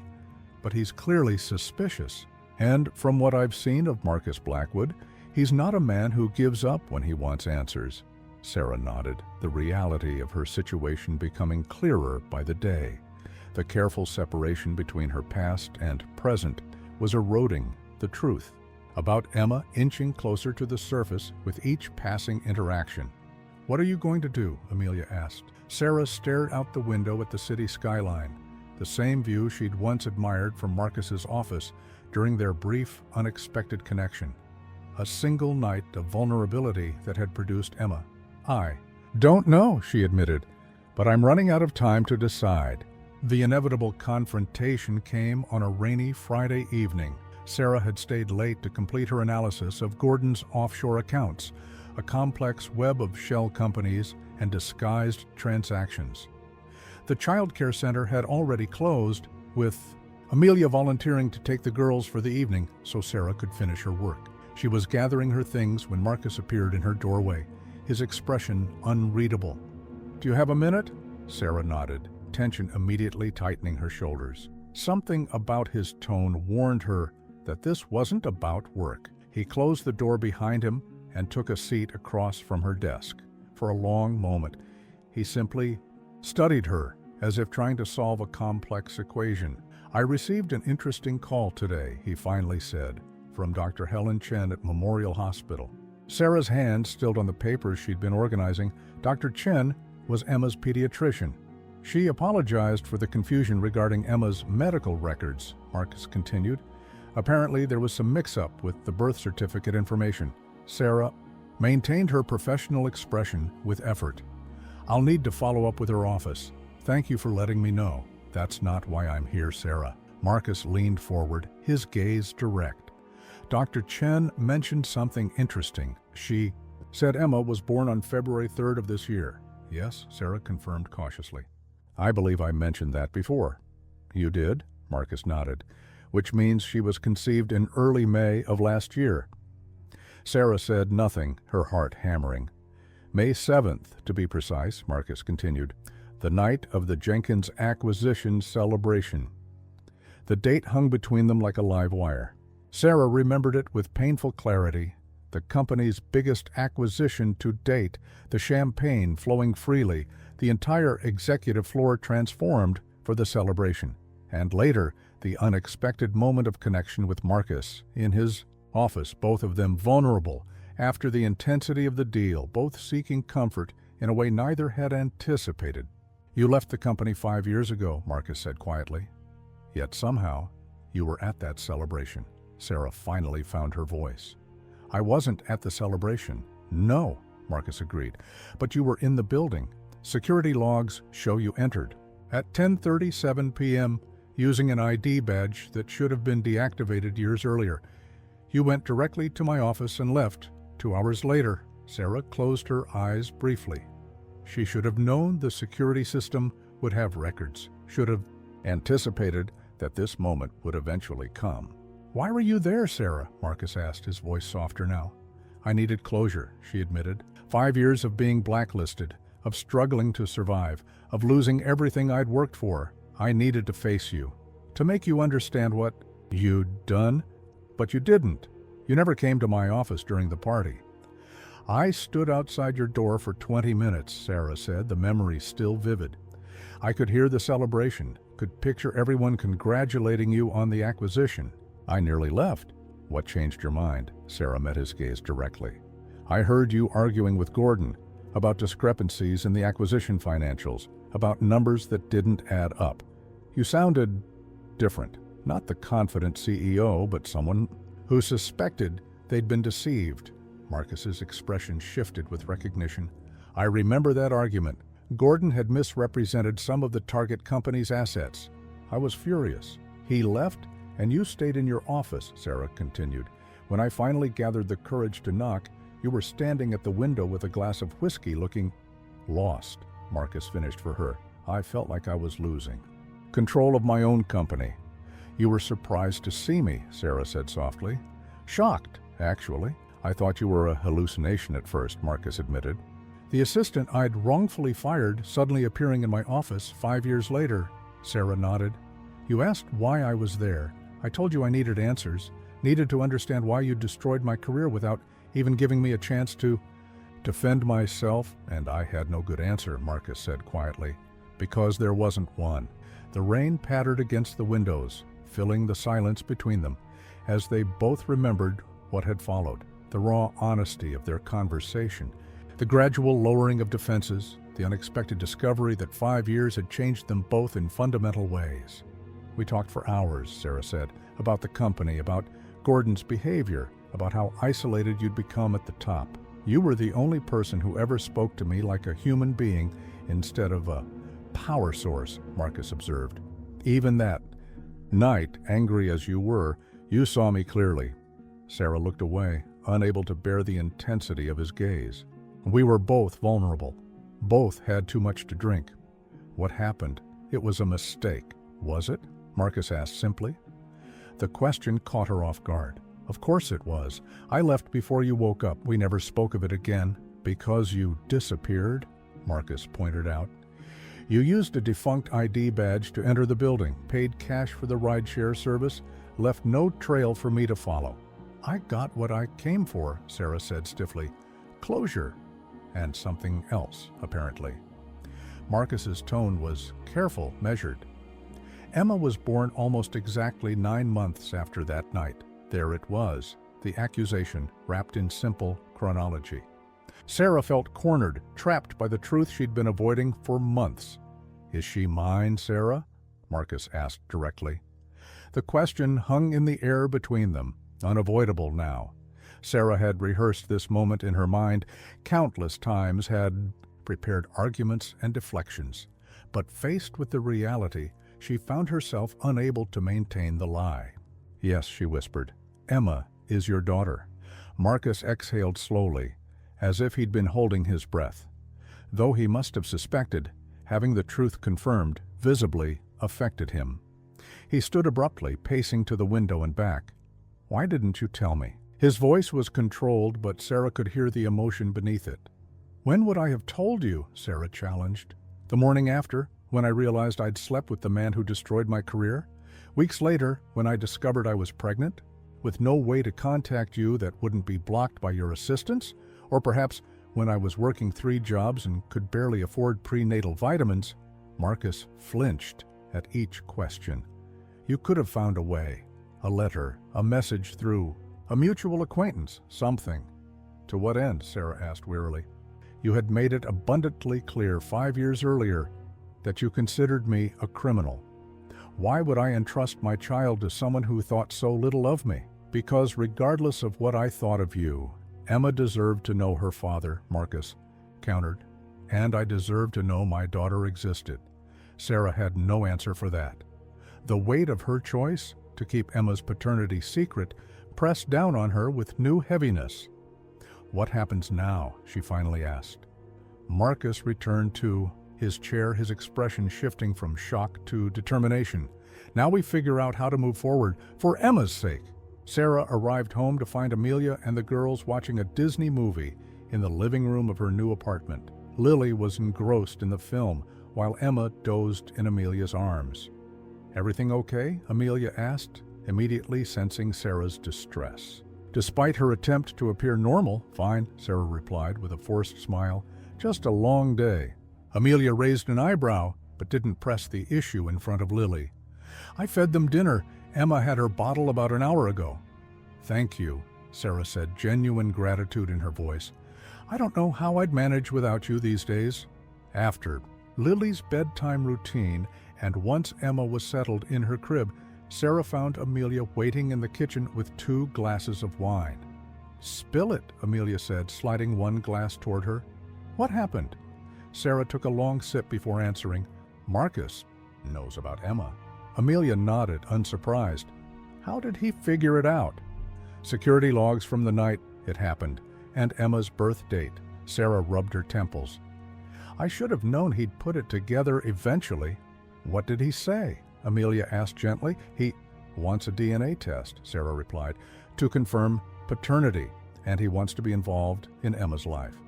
Are you surprised? Sarah considered the question. No, not really. Marcus Blackwood doesn't do anything halfway.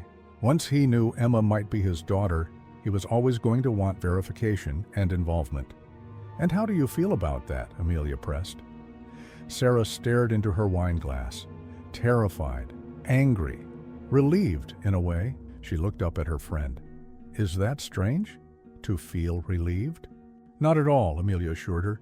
"You've been carrying this secret alone for a long time, and regardless of your complicated history with Marcus, having Emma's father involved could be good for her. Or it could be a disaster," Sarah countered. "Marcus isn't exactly father material. His own father was apparently a nightmare, emotionally distant, demanding, never satisfied. Marcus has spent his entire life trying to outdo him. People can rise above their upbringing," Amelia pointed out. "And people can change. The Marcus you described from 5 years ago sounds different from the man who's been trying to make amends these past weeks." Sarah couldn't argue with that.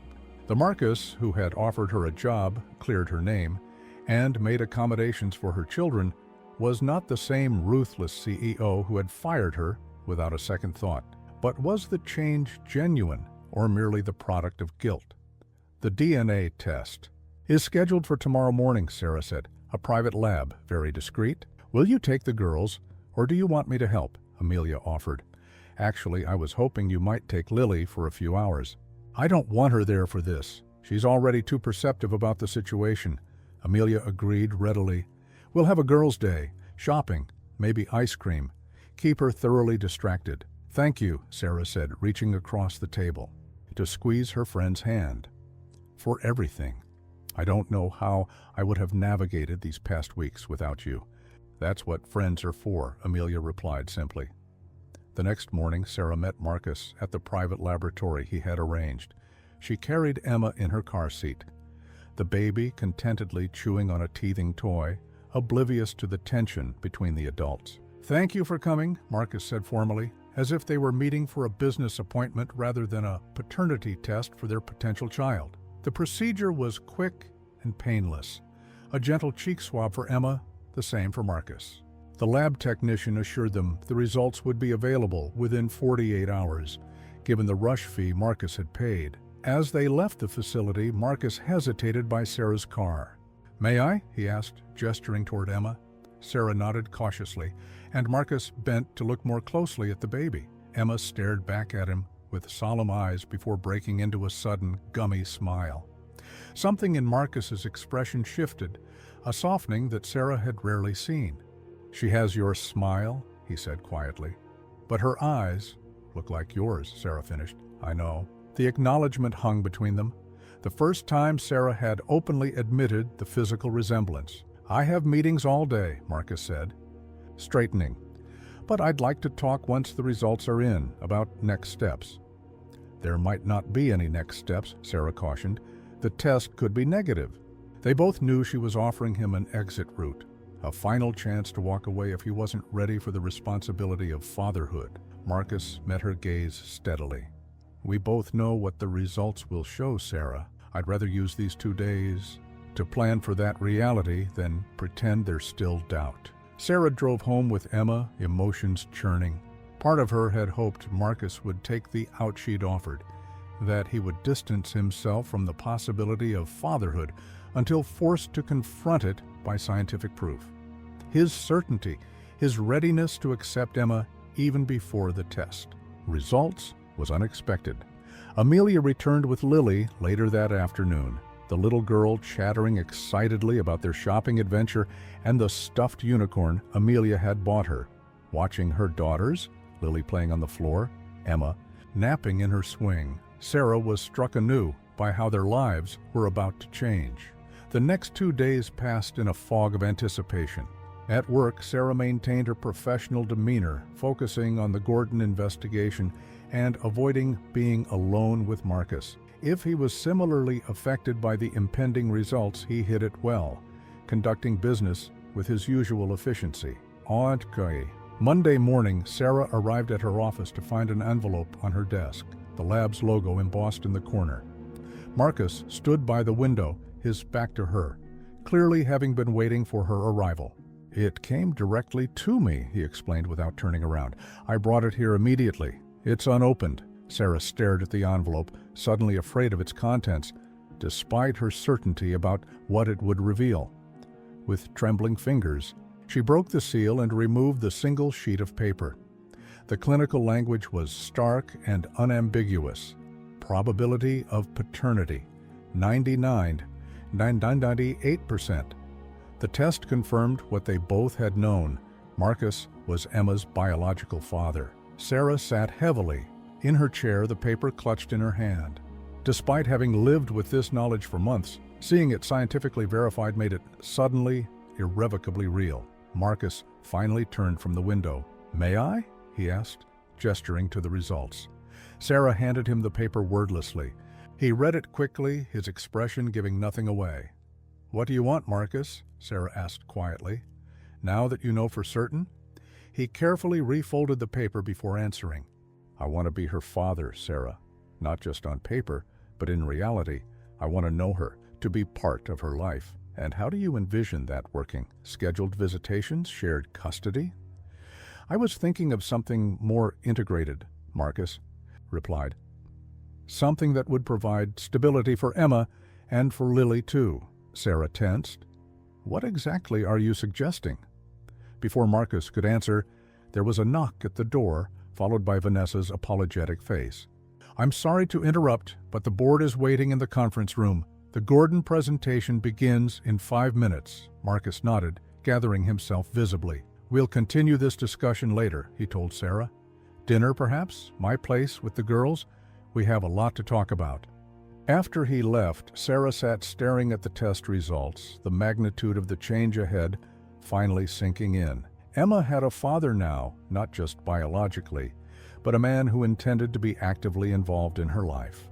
A powerful, wealthy, complicated man who could offer her opportunities Sarah never could, but who might also bring new challenges and disruptions. Whatever Marcus was planning to propose over dinner, Sarah suspected it would reshape all their lives in ways she couldn't yet imagine. Marcus's penthouse occupied the top 2 floors of an exclusive building downtown with panoramic views of the city and river beyond. Sarah had been there once before, 5 years ago, for a leadership team celebration. Now she stood in the private elevator with Lily clutching her hand and Emma strapped to her chest in a carrier, wondering what exactly Marcus was planning. The elevator opened directly into a vast living space, minimalist and elegant, with clean lines and artful lighting. Marcus waited to greet them, looking strangely vulnerable in casual clothes rather than his usual business attire. "Welcome," he said, awkwardness evident in his posture. "Thank you for coming." Lily stared around with undisguised awe. "Your house is in the sky," she exclaimed. "You can see everything." Marcus smiled, relaxing slightly at the child's enthusiasm. "It is pretty high up. Would you like a tour?" While Lily eagerly followed Marcus around the penthouse, Sarah took the opportunity to study the space. It was beautifully designed, but curiously impersonal, like an upscale hotel suite rather than a home. No family photos, no personal mementos, nothing that revealed the man behind the success.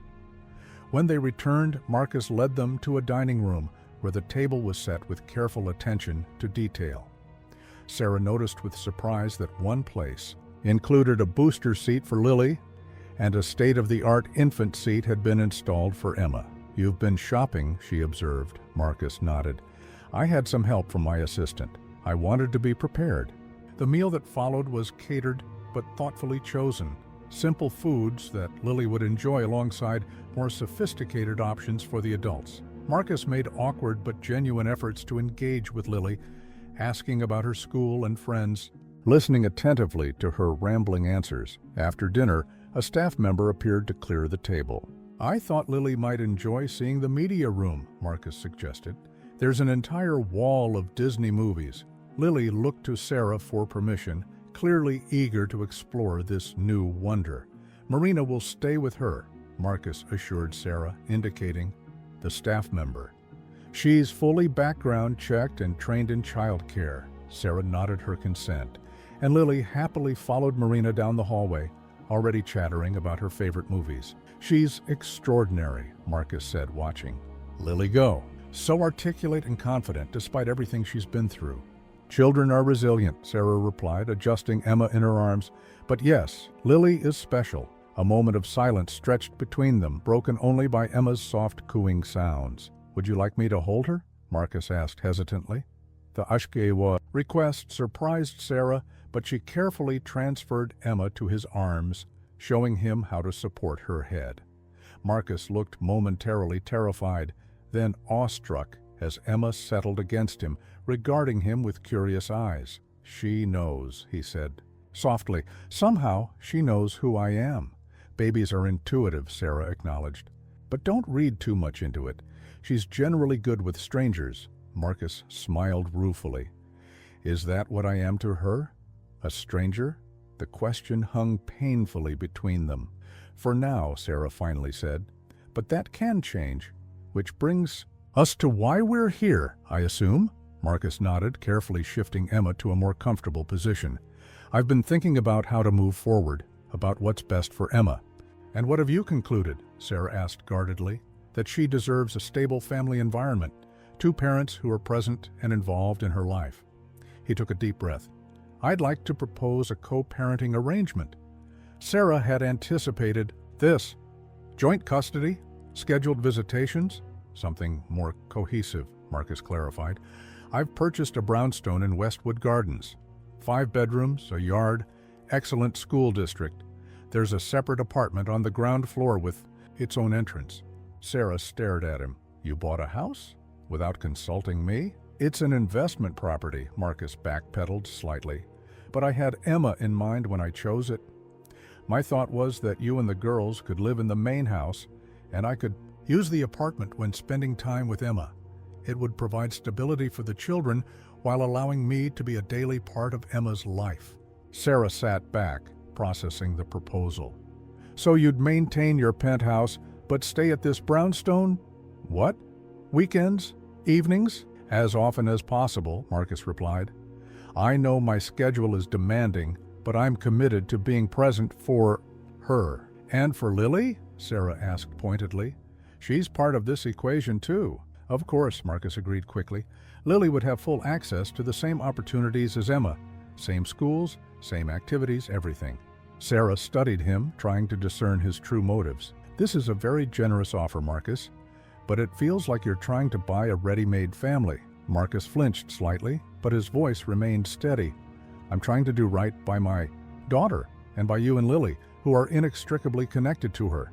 Why not just set up a financial arrangement, child support, trust fund, the usual approach for men in your position? Because I don't want to be a checkbook father, Marcus said with unexpected vehemence. I grew up with one of those, never present, never engaged, just occasional expensive gifts and critical performance reviews. His expression softened as he looked down at Emma. She deserves better than that. She deserves to know her father actually cares about her. The sincerity in his voice caught Sarah off guard. And what about us? She asked quietly. You and me? What's our relationship? In this arrangement, co-parents, Marcus said carefully. Partners in raising Emma and providing for Lily. Nothing more, nothing less. Sarah wasn't entirely convinced. And when you eventually meet someone, bring her into your life, how does she fit into this unconventional setup? That's not on my horizon, Marcus replied, and frankly, it hasn't been for years. The company has been my focus. Things change, Sarah pointed out. Priorities shift. You've just discovered you're a father. That's a seismic change. Others might follow. Marcus considered this. Any relationship I might have in the future would need to accommodate my commitment to Emma. That's non-negotiable. Emma began to fuss, and Sarah automatically reached for her. As she settled the baby against her shoulder, she weighed Marcus's proposal. It was generous, thoughtful even. The arrangement would provide security for both her daughters, access to opportunities they wouldn't otherwise have, and a present father for Emma. Yet something held her back. Perhaps the memory of how completely Marcus had once discarded her from his life, or simply the fear of becoming dependent on someone else's goodwill. I need time to think about this, she finally said. It's a major decision that affects all our lives. Of course, Marcus agreed. Take whatever time you need. The offer doesn't expire. He hesitated, then added, "Regardless of your decision about the living arrangement, I want to formalize my paternity. Legal recognition, child support, college fund, those things should be established regardless." Sarah nodded. That much, at least, she could agree to immediately. Emma deserved the security and benefits of her father's recognition. "I should get the girls home," she said, rising. "It's past Lily's bedtime." As if on cue, Lily appeared in the doorway, eyes heavy with sleepiness despite her excitement. "Mr. Marcus has so many movies," she reported, "and his TV is bigger than our whole living room." Marcus smiled. "You can come watch movies anytime you want, Lily." The child's eyes widened. "Really? Even the new princess one?" "Especially that one," Marcus assured her. As they prepared to leave, Marcus walked them to the elevator, Emma now back in her carrier. "Thank you for coming tonight," he said, "and for listening to my proposal." Sarah nodded, unable to find adequate words for the complex emotions swirling within her. Just before the elevator doors closed, Lily turned to Marcus with the directness only a child could manage. "Are you going to be Emma's daddy now?" she asked. Marcus looked to Sarah, clearly unsure how to answer. "Yes, Lily," Sarah said softly. "Mr. Marcus is Emma's father."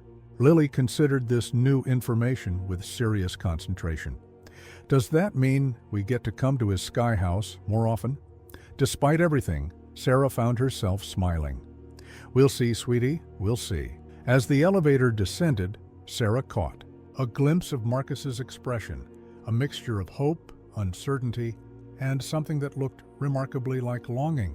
Not for her, she suspected, but for the family connection he'd never had and suddenly found himself yearning for. The question was whether Sarah could trust that longing to endure beyond the initial excitement of discovering his daughter, and whether she was willing to reshape her carefully reconstructed life around a man who had once shattered it completely. Sarah stood in the center of the brownstone's sunlit kitchen, surrounded by moving boxes and the gentle chaos of relocation. After 2 weeks of careful consideration, countless pro-con lists, and lengthy discussions with Amelia, she had accepted Marcus's offer, with conditions. "The blue boxes go in Lily's room," she directed the movers. "The ones marked office can go in the study." The house was even more impressive than Marcus had described. Built in the 1920s but completely renovated, it balanced historic charm with modern conveniences. The kitchen featured state-of-the-art appliances, the bathrooms were spa-like retreats, and each bedroom had its own distinct character. Most importantly, Lily's new school was just 3 blocks away, and the neighborhood park boasted one of the best playgrounds in the city. "Mom, my room has a window seat," Lily called from upstairs, her voice echoing with delight. "And I can see the whole backyard," Sarah smiled despite her lingering anxiety. Whatever reservations she had about the arrangement, Lily's happiness was undeniable. After years of cramped apartments and shared bedrooms, the space and security of the brownstone felt like a dream to her daughter. Emma was more ambivalent about the change, fussing slightly as Sarah placed her in the portable crib set up in what would become her nursery. "I know, sweetheart," Sarah soothed. "New places are strange. We'll make it home soon. Need any help?" Marcus stood in the doorway, having arrived without Sarah noticing. He'd been respectful of her space during the moving process, limiting his presence and allowing her to direct the transition. "We're managing," Sarah replied, neither welcoming nor rejecting his offer. Their relationship remained cautious, cordial at work, carefully navigating personal boundaries outside of it. "I brought something for Emma's room," he said, holding up a package. "May I?" Sarah nodded, curious. Marcus unwrapped a beautiful mobile, delicate wooden stars and moons that would hang above Emma's crib. "It's handmade," he explained. "I thought it might help her settle in." The thoughtfulness of the gesture touched Sarah unexpectedly. "Thank you. I'm sure she'll love watching it." Marcus seemed pleased by her response. "I've stocked the apartment downstairs," he said, changing the subject. "I'll be staying there tonight if that's all right. Just to be available if you need anything during your first night here." This was one of Sarah's conditions, that Marcus would use the separate apartment primarily on weekends. and for occasional evenings, maintaining his own residence at the penthouse. The arrangement gave her the necessary space to establish boundaries while allowing him regular access to Emma. "That's fine," Sarah agreed. "Lily will be excited to show you her room. She's been organizing her books all morning." As if summoned by her name, Lily appeared in the doorway. "Mr. Marcus, did you see my window seat and my bookshelves?" "Not yet," he replied with a smile. "Would you give me a tour?" Lily grabbed his hand without hesitation, pulling him toward her room with excited chatter. Sarah watched them go, struck by how quickly children adapted, how easily Lily had accepted Marcus's presence in their lives, while Sarah herself still struggled with complicated emotions about the man who had both harmed and helped her. Later, that evening, after the movers had gone and Lily had finally fallen asleep in her new room, Sarah sat on the back porch with a glass of wine. The small yard was meticulously landscaped, with a play area that would be perfect for Lily and eventually for Emma. Security lights illuminated the perimeter, and the privacy fence ensured a safe enclosure. She heard the back door open and knew, without turning, that Marcus had joined her. "Settling in, okay?" he asked, taking the chair beside her. "It's surreal," Sarah admitted. "Yesterday, I was unpacking groceries in an apartment where the refrigerator rattled constantly. Today, I'm sitting on the porch of a brownstone worth more than I'll earn in my lifetime." "It's not about the monetary value," Marcus said quietly. "It's about providing stability for the girls." "I know," Sarah acknowledged, "and I'm grateful. But it's still an adjustment." They sat in companionable silence for a moment, the evening air cool but pleasant. "I spoke with my lawyer today," Marcus finally said. "The paternity acknowledgement is filed, and the support arrangements are being formalized, as we discussed." Sarah nodded. Another of her conditions had been complete transparency about all legal and financial matters concerning Emma. "Thank you for not fighting me on the trust structure." She had insisted that any funds for Emma be placed in a trust she would co-manage, rather than leaving financial decisions solely to Marcus. "It was a reasonable request," he said simply. "You've been her only parent for months. I respect your judgment." The acknowledgement warmed something in Sarah that had been cold for a long time. After years of struggling, of having her competence questioned and her worth diminished, being respected as a parent and partner felt like a gift. "Lily asked me something interesting today," Marcus continued. "She wanted to know what she should. Call me now that I'm Emma's daddy." Sarah tensed slightly. "What did you tell her?" "That she could call me Marcus, and that while I'm Emma's father, I know she has her own dad somewhere." "She doesn't," Sarah said quietly. "Her biological father wanted nothing to do with her. He disappeared before she was born." Marcus absorbed this with a frown. "I didn't realize." "It's not something I discuss with her," Sarah explained. "She's asked about him occasionally, and I've told her that he lives far away. Eventually she'll need more than that, but for now, it's enough." Marcus nodded thoughtfully. "She also asked if we're going to get married." Sarah nearly choked on her wine. "What?" Apparently in her books, mommies and daddies usually live in the same house because they're married, Marcus explained, a hint of amusement in his voice. "I told her that grown-ups sometimes have different kinds of families, and that ours was special because we have two homes in one." Sarah relaxed slightly. "That was a good answer." "I thought so," Marcus agreed, "though it does raise the question of how we explain our situation to others. Teachers, neighbors, other parents. Co-parents," Sarah said firmly. "That's the term we agreed on, and it's accurate. We share a child and a commitment to raising her together, but we're not a couple." "Of course," Marcus nodded, though something in his expression suggested the arrangement remained somewhat unsatisfying to him. The baby monitor on the table between them crackled with Emma's soft fussing sounds. Sarah rose automatically, but Marcus stopped her with a gentle hand. "May I?" he asked. "I've been reading about infant sleep patterns. I'd like to try." Sarah hesitated, then nodded. "Just rock her gently. She usually settles quickly." While Marcus went inside, Sarah remained on the porch, contemplating the strange new reality of her life. In just over a month, she had gone from struggling single mother to corporate executive, from isolation to co-parenting with a billionaire. Through the nursery window, she could see Marcus carefully lifting Emma from her crib, his movements tentative but determined. He cradled her against his shoulder, swaying slightly as he hummed something too quiet for Sarah to hear. Gradually, Emma's fussing subsided. The sight stirred complicated emotions in Sarah. Appreciation for his genuine effort, lingering wariness about his intentions, and beneath it all, a dangerous tendril of something that felt too much like hope. When Marcus returned to the porch, his expression was one of quiet wonder. "She fell back asleep," he reported, "right there against my shoulder." Sarah smiled, despite herself. "You're a natural." "Hardly," he scoffed. "But I'm learning. I want to be good at this, Sarah, at being her father." "I believe you," Sarah replied, surprising herself with how much she meant it. "Just remember that it's a marathon, not a sprint. The newness will wear off, and then the real work begins." "I'm in it for the long haul," Marcus assured her, "whatever it takes."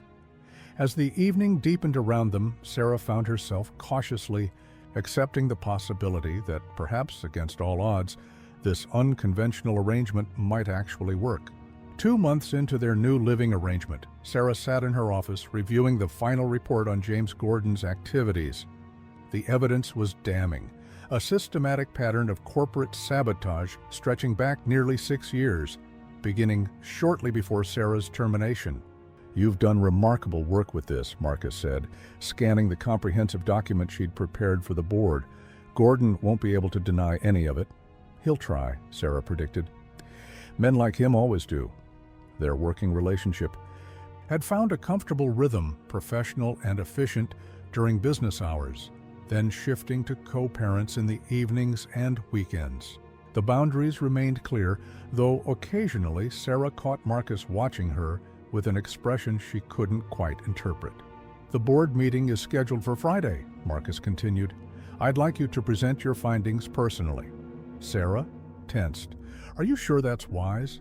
Some board members might see me as biased, given my history with Gordon." "That's precisely why it needs to be you," Marcus countered. "You're the living proof of how far he was willing to go to cover his tracks." Before Sarah could respond, her phone buzzed with a text from Amelia. "Call me when you can. Something odd happened with Emma's doctor." Sarah frowned. "I need to take this," she told Marcus, already dialing Amelia's number. "What's going on?" she asked when Amelia answered. "Someone called Dr. Chen's office claiming to be your assistant," Amelia reported. "They were asking for copies of Emma's medical records, specifically her birth certificate and genetic screening results." Sarah's blood ran cold. "Did they release anything?" "No, thankfully. Dr. Chen called me directly since I'm listed as your emergency contact. She was suspicious because you've never used an assistant for Emma's medical matters before." "Did they get a name?" Sarah asked, aware of Marcus watching her with concern. "The receptionist wrote down Janet from Mr. Blackwood's office," Amelia replied. "But Vanessa confirmed you don't have anyone named Janet on your team." After ending the call, Sarah relayed the information to Marcus, whose expression darkened with each detail. "This isn't random," he said grimly. "Someone is specifically targeting Emma's records." "Gordon," Sarah concluded. "He must suspect Emma." "Is your daughter?" Marcus nodded slowly. "The timing fits. We've been building the case against him for months. He must be looking for leverage." "But how would he even know about Emma?" Sarah asked. "We've been discreet. The paternity acknowledgement was handled privately through attorneys. Someone inside the company is feeding him information," Marcus reminded her. "We've suspected that from the beginning." He paced the office, thinking aloud. The child care center records would show Emma's last name changed from Foster to Foster Blackwood. Anyone with access to those files would see the connection. Sarah's protective instincts flared. "I want to keep Emma home until this is resolved." "Lily, too." "Agreed," Marcus said immediately. "I'll arrange for additional security at the house, and I think you should work from home for the rest of the week." "That feels like hiding," Sarah objected. "It's protecting our daughter," Marcus countered. The phrase, "our daughter," still new enough to create a strange intimacy between them. "Gordon is desperate. The evidence you've compiled could lead to criminal charges. There's no telling what he might do. Sarah reluctantly conceded the point. What about the board presentation? We proceed as planned, Marcus decided, but we accelerate the timeline. I'll call an emergency meeting for tomorrow instead of Friday. The sooner we present the evidence, the sooner we neutralize Gordon's influence. That evening, the brownstone felt like a fortress. Marcus had arranged for security personnel to patrol the perimeter, and a technology team had upgraded the home's already substantial security system. He had also moved temporarily from the downstairs apartment into one of the spare bedrooms, unwilling to be separated from Emma by even a floor during the potential threat. After the girls were asleep, Sarah found him in the study, reviewing security footage from the company's childcare center. "Find anything?" she asked, setting a cup of coffee beside him. "Nothing obvious," he replied, rubbing his eyes tiredly. "But I've identified everyone with access to Emma's records. We're doing background checks on all of them." Sarah sank into the chair opposite him. "This feels surreal. A month ago, my biggest worry was making rent. Now I'm concerned about corporate espionage threatening my baby." "Our baby," Marcus corrected gently. "And I promise you, Sarah, I won't let anything happen to her. Or to Lily." The fierce protectiveness in his voice was reassuring, despite Sarah's lingering instinct to handle crises alone. Over the past months, she had gradually come to trust that Marcus's commitment to Emma was genuine and enduring. "I know," she acknowledged. "It's just, when does it end? First, Gordon destroys my career. Then he continues undermining the company for years. Now he's targeting our daughter? When is enough enough?" "Tomorrow," Marcus said with quiet determination. "It ends tomorrow when we present the evidence to the board. Gordon will be removed, and we'll pursue criminal charges. His power over our lives will be finished." The confidence in his statement was compelling, but Sarah had learned the hard way that powerful men rarely went down easily. "What if he reveals Emma's paternity publicly?" she asked, voicing her deepest fear. "Uses it to distract from the allegations? Spins it as some sort of revenge plot by me?" Marcus considered this. "Then we control the narrative ourselves. We acknowledge our daughter openly, on our terms, rather than letting him weaponize the information." The suggestion startled Sarah. "Are you ready for that?" "For the public scrutiny, the gossip, the speculation about our relationship." "Are you?" he countered. "Because I'll follow your lead on this, Sarah. Emma is my priority, not my public image." The statement was so contrary to the Marcus Blackwoods she had known 5 years ago, the man obsessed with perception and reputation, that Sarah found herself momentarily speechless. "We should be prepared either way," she finally said. "If Gordon forces our hand, we need a statement ready." They worked together for the next hour, crafting a simple, dignified acknowledgement that could be released if necessary, confirming Marcus's paternity of Emma while emphasizing their committed co-parenting arrangement and requesting privacy for their children. As they finished, Sarah's phone buzzed with a text from Kevin, the head of security. "Identified possible leak. Tanya. Wilson, HR assistant with Child Care Center access. Financial records show payments from offshore account linked to Gordon." Sarah showed the message to Marcus, who immediately made a call to have Wilson suspended pending investigation. "We're closing in on him," Marcus said after ending the call. "By this time tomorrow, Gordon will have no more moves to make." But Sarah couldn't shake her uneasiness. Men like James Gordon, cornered and desperate, were at their most dangerous, and he had already demonstrated a willingness to destroy lives to protect himself. "Be careful tomorrow," she said as they prepared to turn in for the night. "Gordon won't go down without a fight." "I'm counting on it," Marcus replied with grim satisfaction. It's been a long time coming. As Sarah checked on the sleeping girls one last time, she was struck by how completely her life had intertwined with Marcus's, not romantically, but in the deeper bonds of shared parenthood and common purpose. Whatever happened tomorrow would affect all of them, for better or worse. The Blackwood Enterprises boardroom hummed with tension. 12 board members sat around the massive table, expressions ranging from curiosity to concern. Sarah stood at the front of the room beside Marcus, her presentation materials organized. Before her, heart racing despite her outward composure. "Thank you all for accommodating this emergency meeting," Marcus began. "As I mentioned in my communication, we've uncovered evidence of significant misconduct by our former CFO, James Gordon. Sarah Foster, our Director of Special Projects, has led this investigation and will present the findings." Sarah stepped forward, acutely aware of the skeptical glances from several board members. She knew what they were thinking. The fired assistant, who had mysteriously returned in an executive role, was now targeting the former CFO. It sounded like a revenge plot. "Good morning," she began steadily. "For the past 3 months, I've been investigating financial irregularities that began approximately 6 years ago. What we've uncovered is a systematic pattern of corporate sabotage orchestrated by James Gordon."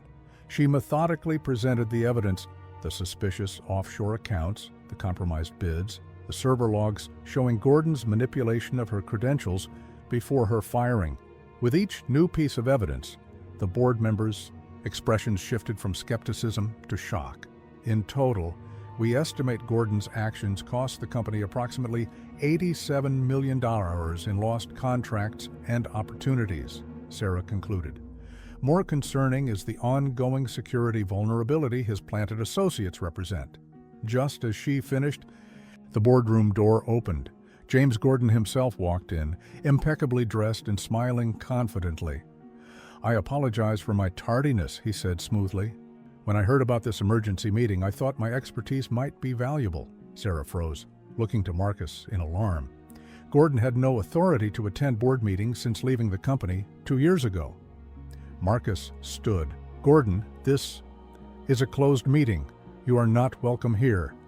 "Several board members would disagree," Gordon replied, nodding toward 2 directors who shifted uncomfortably in their seats. "They felt I should have the opportunity to address these creative accusations." Marcus's expression hardened. "Kenneth? Elizabeth? Did you invite Gordon without consulting me?" The identified board members avoided his gaze, confirming their betrayal.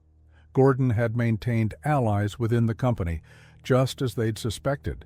"Since I'm here," Gordon continued, "perhaps Ms. Foster would care to explain why the board should believe anything from a woman fired for corporate espionage, a woman who has obvious personal motives for targeting me." "What personal motives would those be, James?" Sarah asked coolly.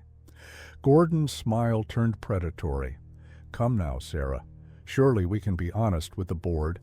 Your sudden return to Blackwood, your new executive position, your special relationship with Marcus."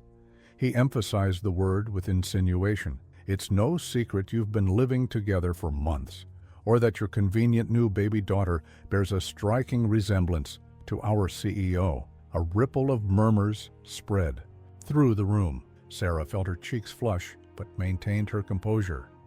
They had anticipated this move, but experiencing it publicly was still jarring. "My personal life is not relevant to this investigation," she stated firmly. "The evidence stands on its own merits." "Does it?" Gordon countered. "Or is this entire investigation a smokescreen to justify Marcus's inappropriate relationship with his former assistant? A way to explain why a woman accused of corporate espionage has suddenly been installed in a leadership position with access to sensitive information?" Marcus stepped forward, his controlled anger palpable. "That's enough. Gordon, you're attempting to distract from the evidence with personal attacks. It won't work." "The board deserves the truth," Gordon insisted, "about all of it." "I couldn't agree more," Marcus replied coldly. "Which is why I'll address your insinuations directly before we continue with the presentation of evidence." He turned to face the board members, his expression resolute. "Yes, Sarah and I share a residence I purchased to provide a stable home for my daughter, Emma. Sarah and I are co-parents committed to raising our child together, though we are not romantically involved. We chose to handle this matter privately to protect our children's privacy." The directness of the statement silenced the room. Sarah felt a strange mix of vulnerability and relief at having the truth acknowledged. "As for Sarah's position," Marcus continued, "it was offered on the basis of her exceptional qualifications, and as partial restitution for her wrongful termination. A termination, we now know, that Gordon orchestrated to prevent her from exposing his financial misconduct. Gordon's confident smile faltered slightly. A convenient narrative, but we have proof, Sarah interrupted, clicking to the next slide in her presentation. These server logs show you accessing my credentials days before the alleged security breach. And these bank records show payments from your personal accounts to the same offshore entity that received competitive information about our bids. She advanced through several more damning slides, including telephone records linking Gordon to competitors and evidence of the falsified security reports that had been used to justify her firing.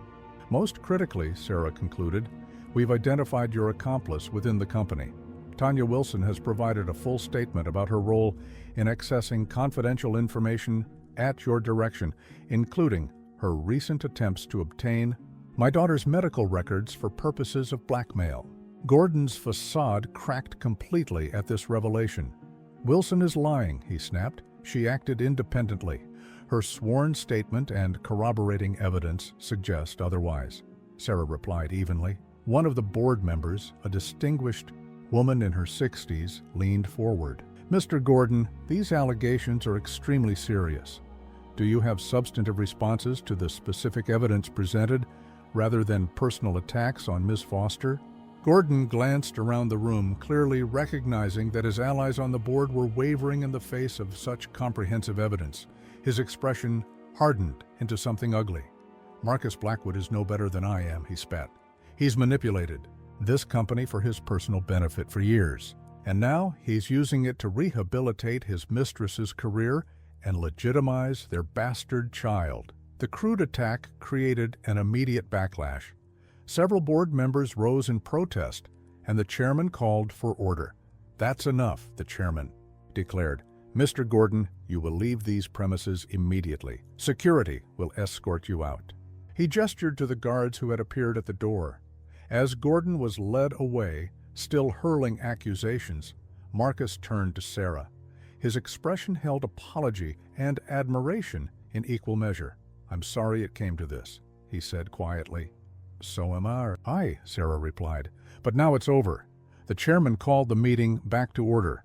In light of the evidence presented, I move that we formally request criminal investigation into James Gordon's activities, and that we issue a public statement vindicating Sarah Foster of the previous accusations against her.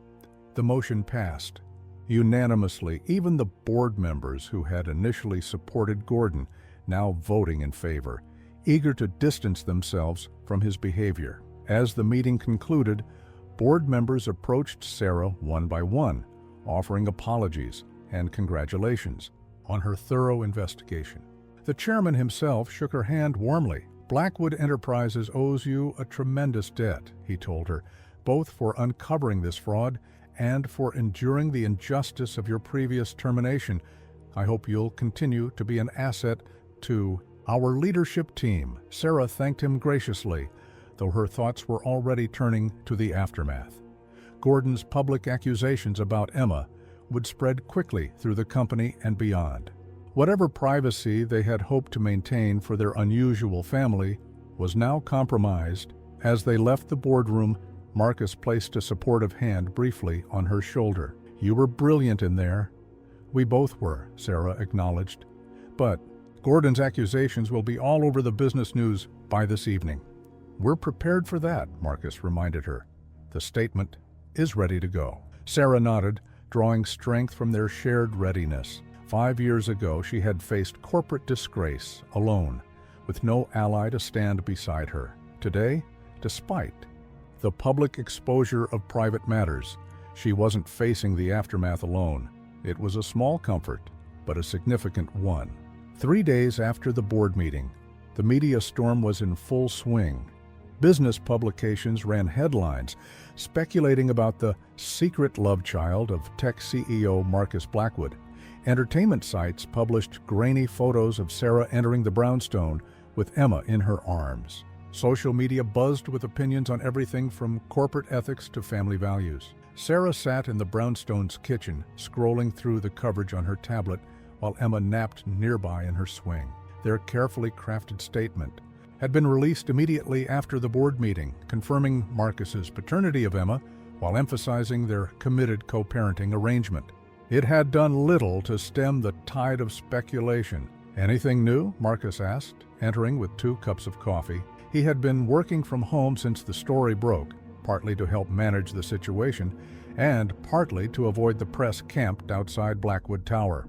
"Just variations on the same theme," Sarah sighed, accepting the coffee gratefully. "Though the Wall Street Journal has a surprisingly balanced piece about Gordon's fraud charges." Marcus nodded. "The SEC announced a formal investigation this morning. Gordon's career is effectively over. Small consolation for having our family life splashed across the internet," Sarah observed. "It will die down," Marcus assured her. "Some new scandal will capture the public's attention next week." Their conversation was interrupted by Lily bounding into the kitchen, back from her playdate with Madison, the friend from the child care center. Amelia followed, carrying Lily's backpack. "Mom? Mr. Marcus, Madison's mom says I'm famous now," Lily announced. "She saw my picture on her phone. Am I famous?" Sarah shot a concerned look at Amelia, who shrugged apologetically. Madison's mother meant well, but she did mention seeing the news coverage. Sarah knelt to Lily's level. "Not famous, sweetie. Sometimes when grown-ups have important jobs like Marcus does, people get curious about their families. It's nothing to worry about." Lily considered this explanation. "Is that why there are people with cameras outside?" Madison's mom drove around the block twice to avoid them. Marcus frowned. "The security team was supposed to keep them off the property. They're on the sidewalk," Amelia clarified. "Public property. Can't do much about that." After Lily went upstairs to unpack her things, Amelia joined Sarah and Marcus at the kitchen table. Over the past months, she had become not just Sarah's friend, but a trusted confidant for their unconventional family, offering both practical support and emotional insight.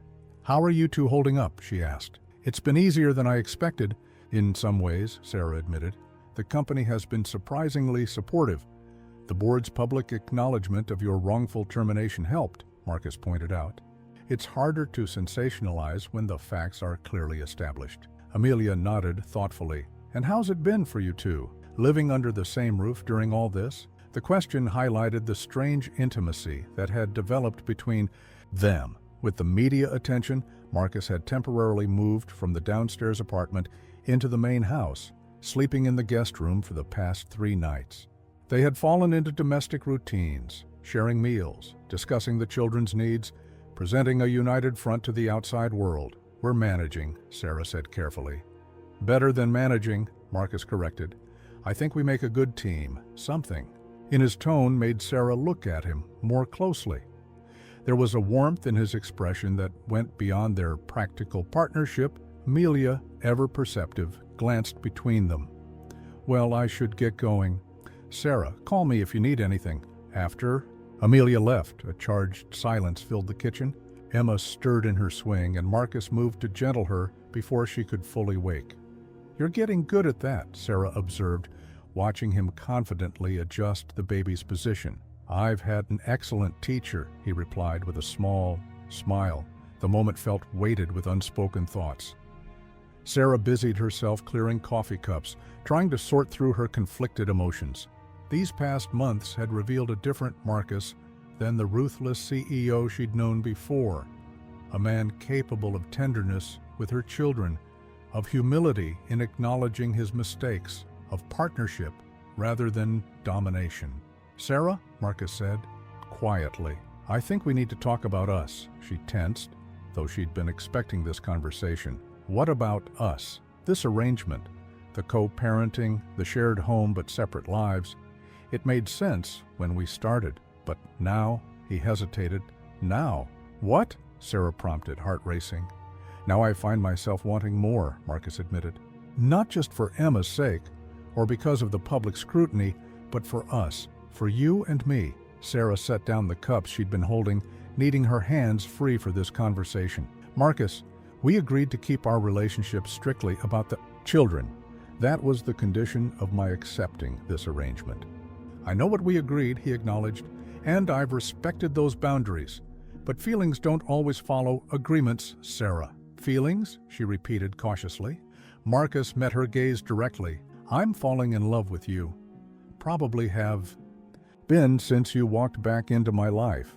Not as my assistant, but as this fierce, independent woman who fought against impossible odds to protect her children. The declaration hung in the air between them simultaneously, terrifying and exhilarating. Part of Sarah had known this was coming, had seen it in his lingering glances, felt it in the electricity of their occasional touches, recognized it in his increasing involvement, not just with Emma, but with Lily as well. Marcus, You don't need to respond now, he interrupted gently. I know this complicates everything. I know you have every reason to distrust me, given our history.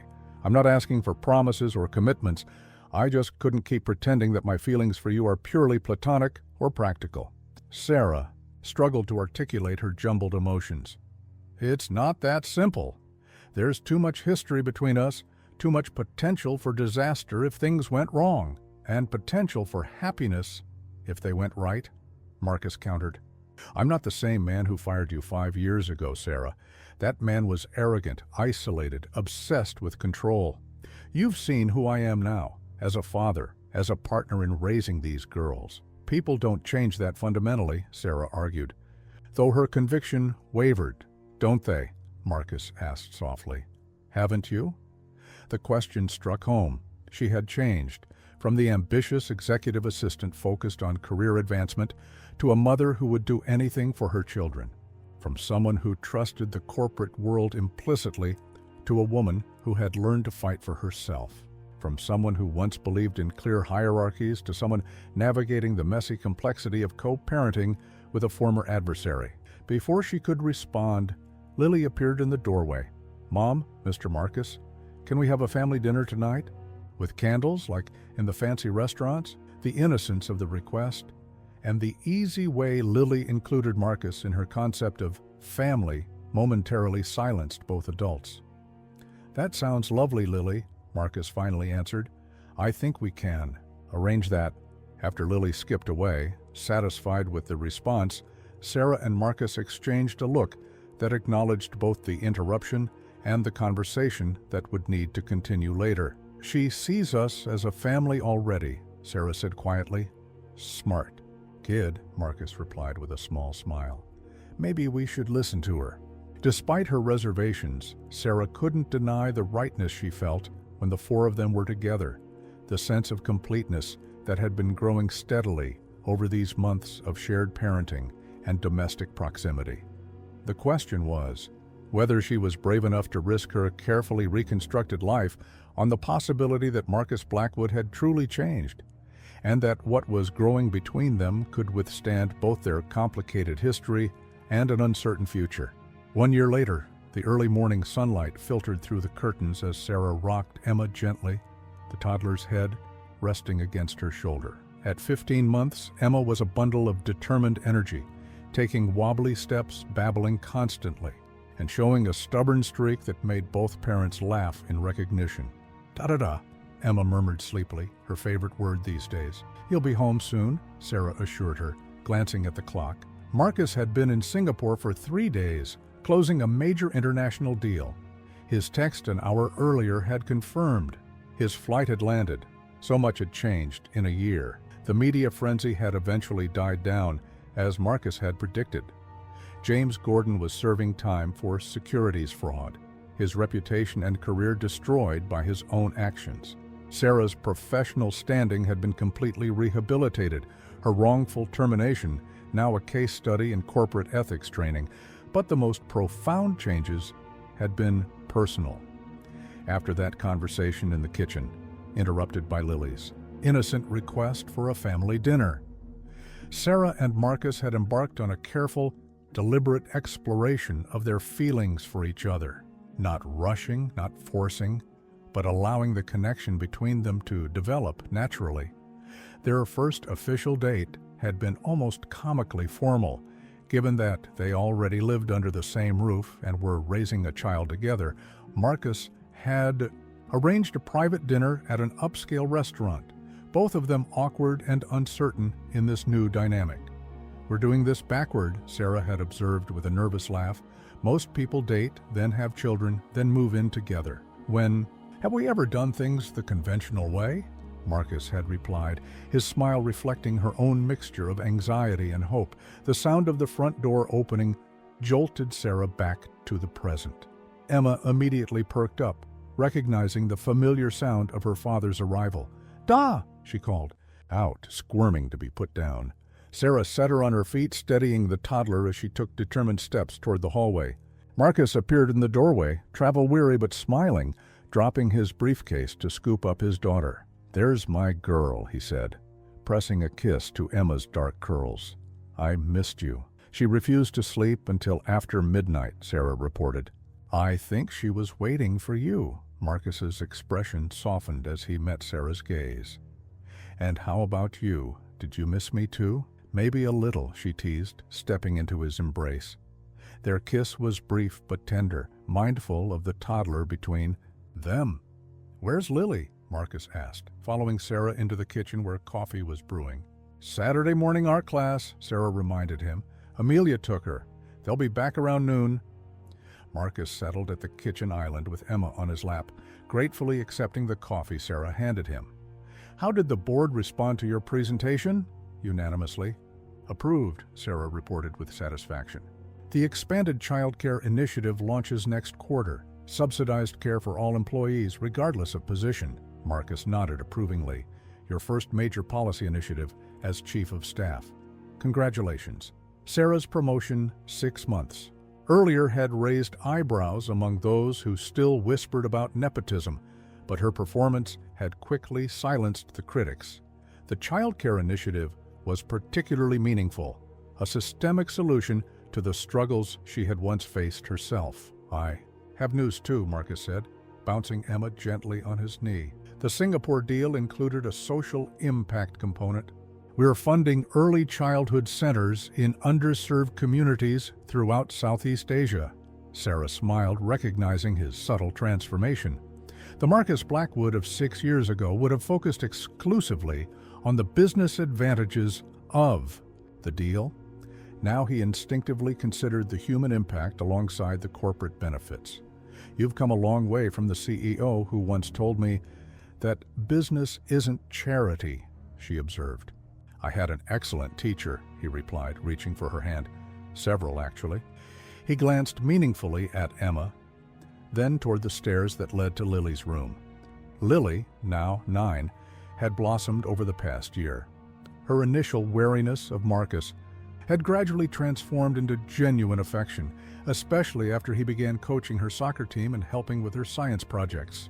Last month, she had shyly asked if she could call him Dad sometimes. "When it feels right." The memory still brought tears to Sarah's eyes. "Lily has a surprise for you," she told Marcus. "She's been working on it all week. Should I be worried?" he asked with mock concern. "It's a Father's Day card," Sarah explained. "I know it's a month early, but she couldn't wait." Marcus's expression shifted to one of genuine emotion. While Emma had accepted him instinctively as her father, Lily's journey to trust had been more complex and deliberate, making her gestures of acceptance all the more precious. As they sat together in the sunlit kitchen, Sarah marveled at the path that had brought them here. From executive assistant to wrongfully fired employee, from struggling single mother to corporate executive, from adversaries to co-parents to partners in every sense. "What are you thinking about?" Marcus asked, noting her contemplative expression. "That desperate text," Sarah said softly.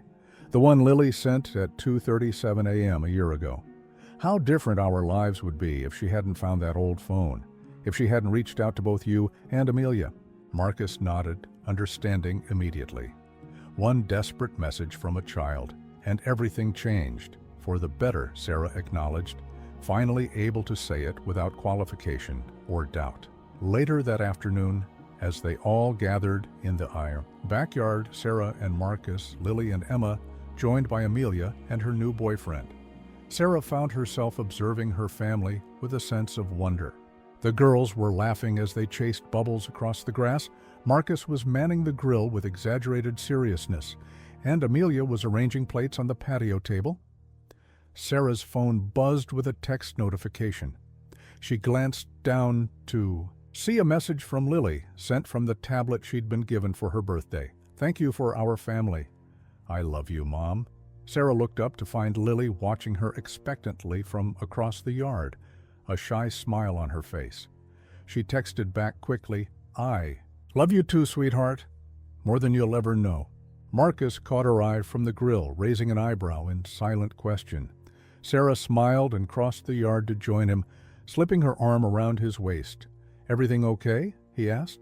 "Perfect," she assured him, resting her head against his shoulder. "Everything is exactly as it should be."